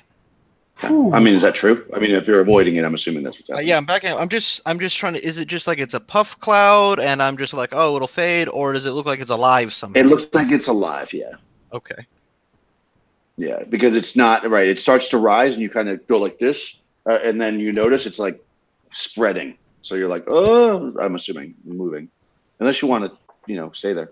No, I'm definitely back up. I'm getting ready to. Okay. All right. So Bane, you see that? Do you see Samantha backing up away from this cloud of smoke? Yeah, I mean, he would be backing up some too to let her out or help her out if she needed it. What are the walls made of that were the hallway? Is it just normal? I mean, it's not like a sheer type surface of the wall, is it? It's that argonamian. So it's like plexiglass, basically. It looks like plexiglass. Adrian's just going to try to evade real quick. It's going to be a low chance, but she's been hit so hard, she's going to try to evade out of the way. Yep, and she fails. Okay. And Bane is basically backing up away from the mold. Yeah, he's just trying to back up to let Crash out. Okay. Crash / Lily. Lily is going to throw a dagger at one of the dudes. Nice. Go for it. I should have pre-rolled. I don't know why I didn't pre-roll, but there is 8. That's definitely 8. Yeah, that definitely hits for 3 damage. Nice. You hit one of them, and it the dust falls to the ground dead. Samantha is gonna back up, but then she's going to light a torch. She has a lighter and a torch. She's just gonna light the torch, and if she can do that and swing it, she's gonna swing it at the, I don't know, mold spore monster. Okay. She didn't have the torch out. I'll say you can light it this round, but you're not gonna be able to use it to attack. All right. Well, I'm gonna at least hold it out in front of me. Yeah, because you would have had to have gotten the out of your backpack, or whatever. Okay, so that's cool. Liz, you're in the hallway. You see these sparkly guys coming at you. Liz is gonna say, "Oh, let's just stay here. One more door." And then she's going to attack one of the sparkly guys. She hits armor class 1. That hits for sure, yeah. And she does max damage, 9 damage in all. Nice. Yeah, your sword. Yeah, your sword. It, hits this, goes through this thing, and sparks just go everywhere, and just the dust falls to the ground. Yeah, she just cleaves right through it. She's so pissed off right now. And if there's another one, there is. Can Berthed get to it? Absolutely. Yeah. All right. So, Brothed, she again in her very feminine kind of swing, hitting armor class 5. That hits. And she again just like kind of like scrapes it with her warhammer, doing only 3 damage to it. That's enough, though. So she hits it, and the warhammer sparks, and the thing falls to dust to the ground. How about Cardis?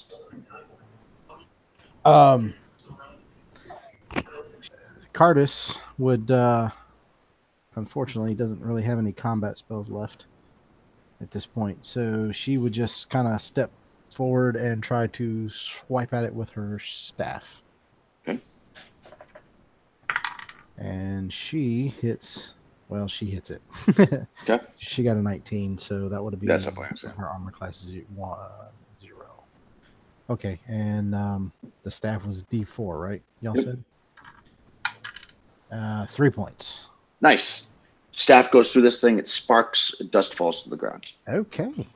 So it's now it's now the enemy's turn, which is the mold, because they're all dead.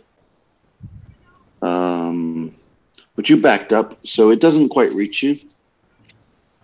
Samantha, you're at the doorway now. Yeah, sure. It doesn't quite go all the way to where you're standing. Like it's moving forward, and then it kind of fills that area, and it kind of stops. All right. Can I take a swing at it and then back up again? You can move forward and attack it, yeah, but your movement happens before combat. You can't move, attack, and back up. No. Yeah, I'm gonna walk over to it and hit it with my torch. I mean, it's mold. The torch is gonna fuck it up. We hope. Sure. Well, if it doesn't, then I'm gonna get into Yeah. trouble. You already went though this turn. Oh, that's right. I did. Yeah, We need to roll you already initiative. got- yeah, it's Yeah, initiative. we already went. Initiative. Sorry, initiative. Yeah, and it's your initiative actually. So it's probably Oh. 1. So you go first. No, Unless you also get a 1. you were gonna go first until you rolled a 1, because I rolled a 2. Yeah, you could stick it with a torch if you want. It automatically hits it. It does a D4 damage. Okay. Do I add my strength? No. Okay, well then it deals 4 damage. Okay. Yeah, I mean, you see that the cloud's dissipating a little bit. There's still some there. And what's anybody else going to do? I guess Bane's standing right there. Do you want to do anything? to the Bane mold? is going to reach in and grab Crash by the shoulder and pick her up and jerk her back out of the way and close the door on the thing. Ah. Okay.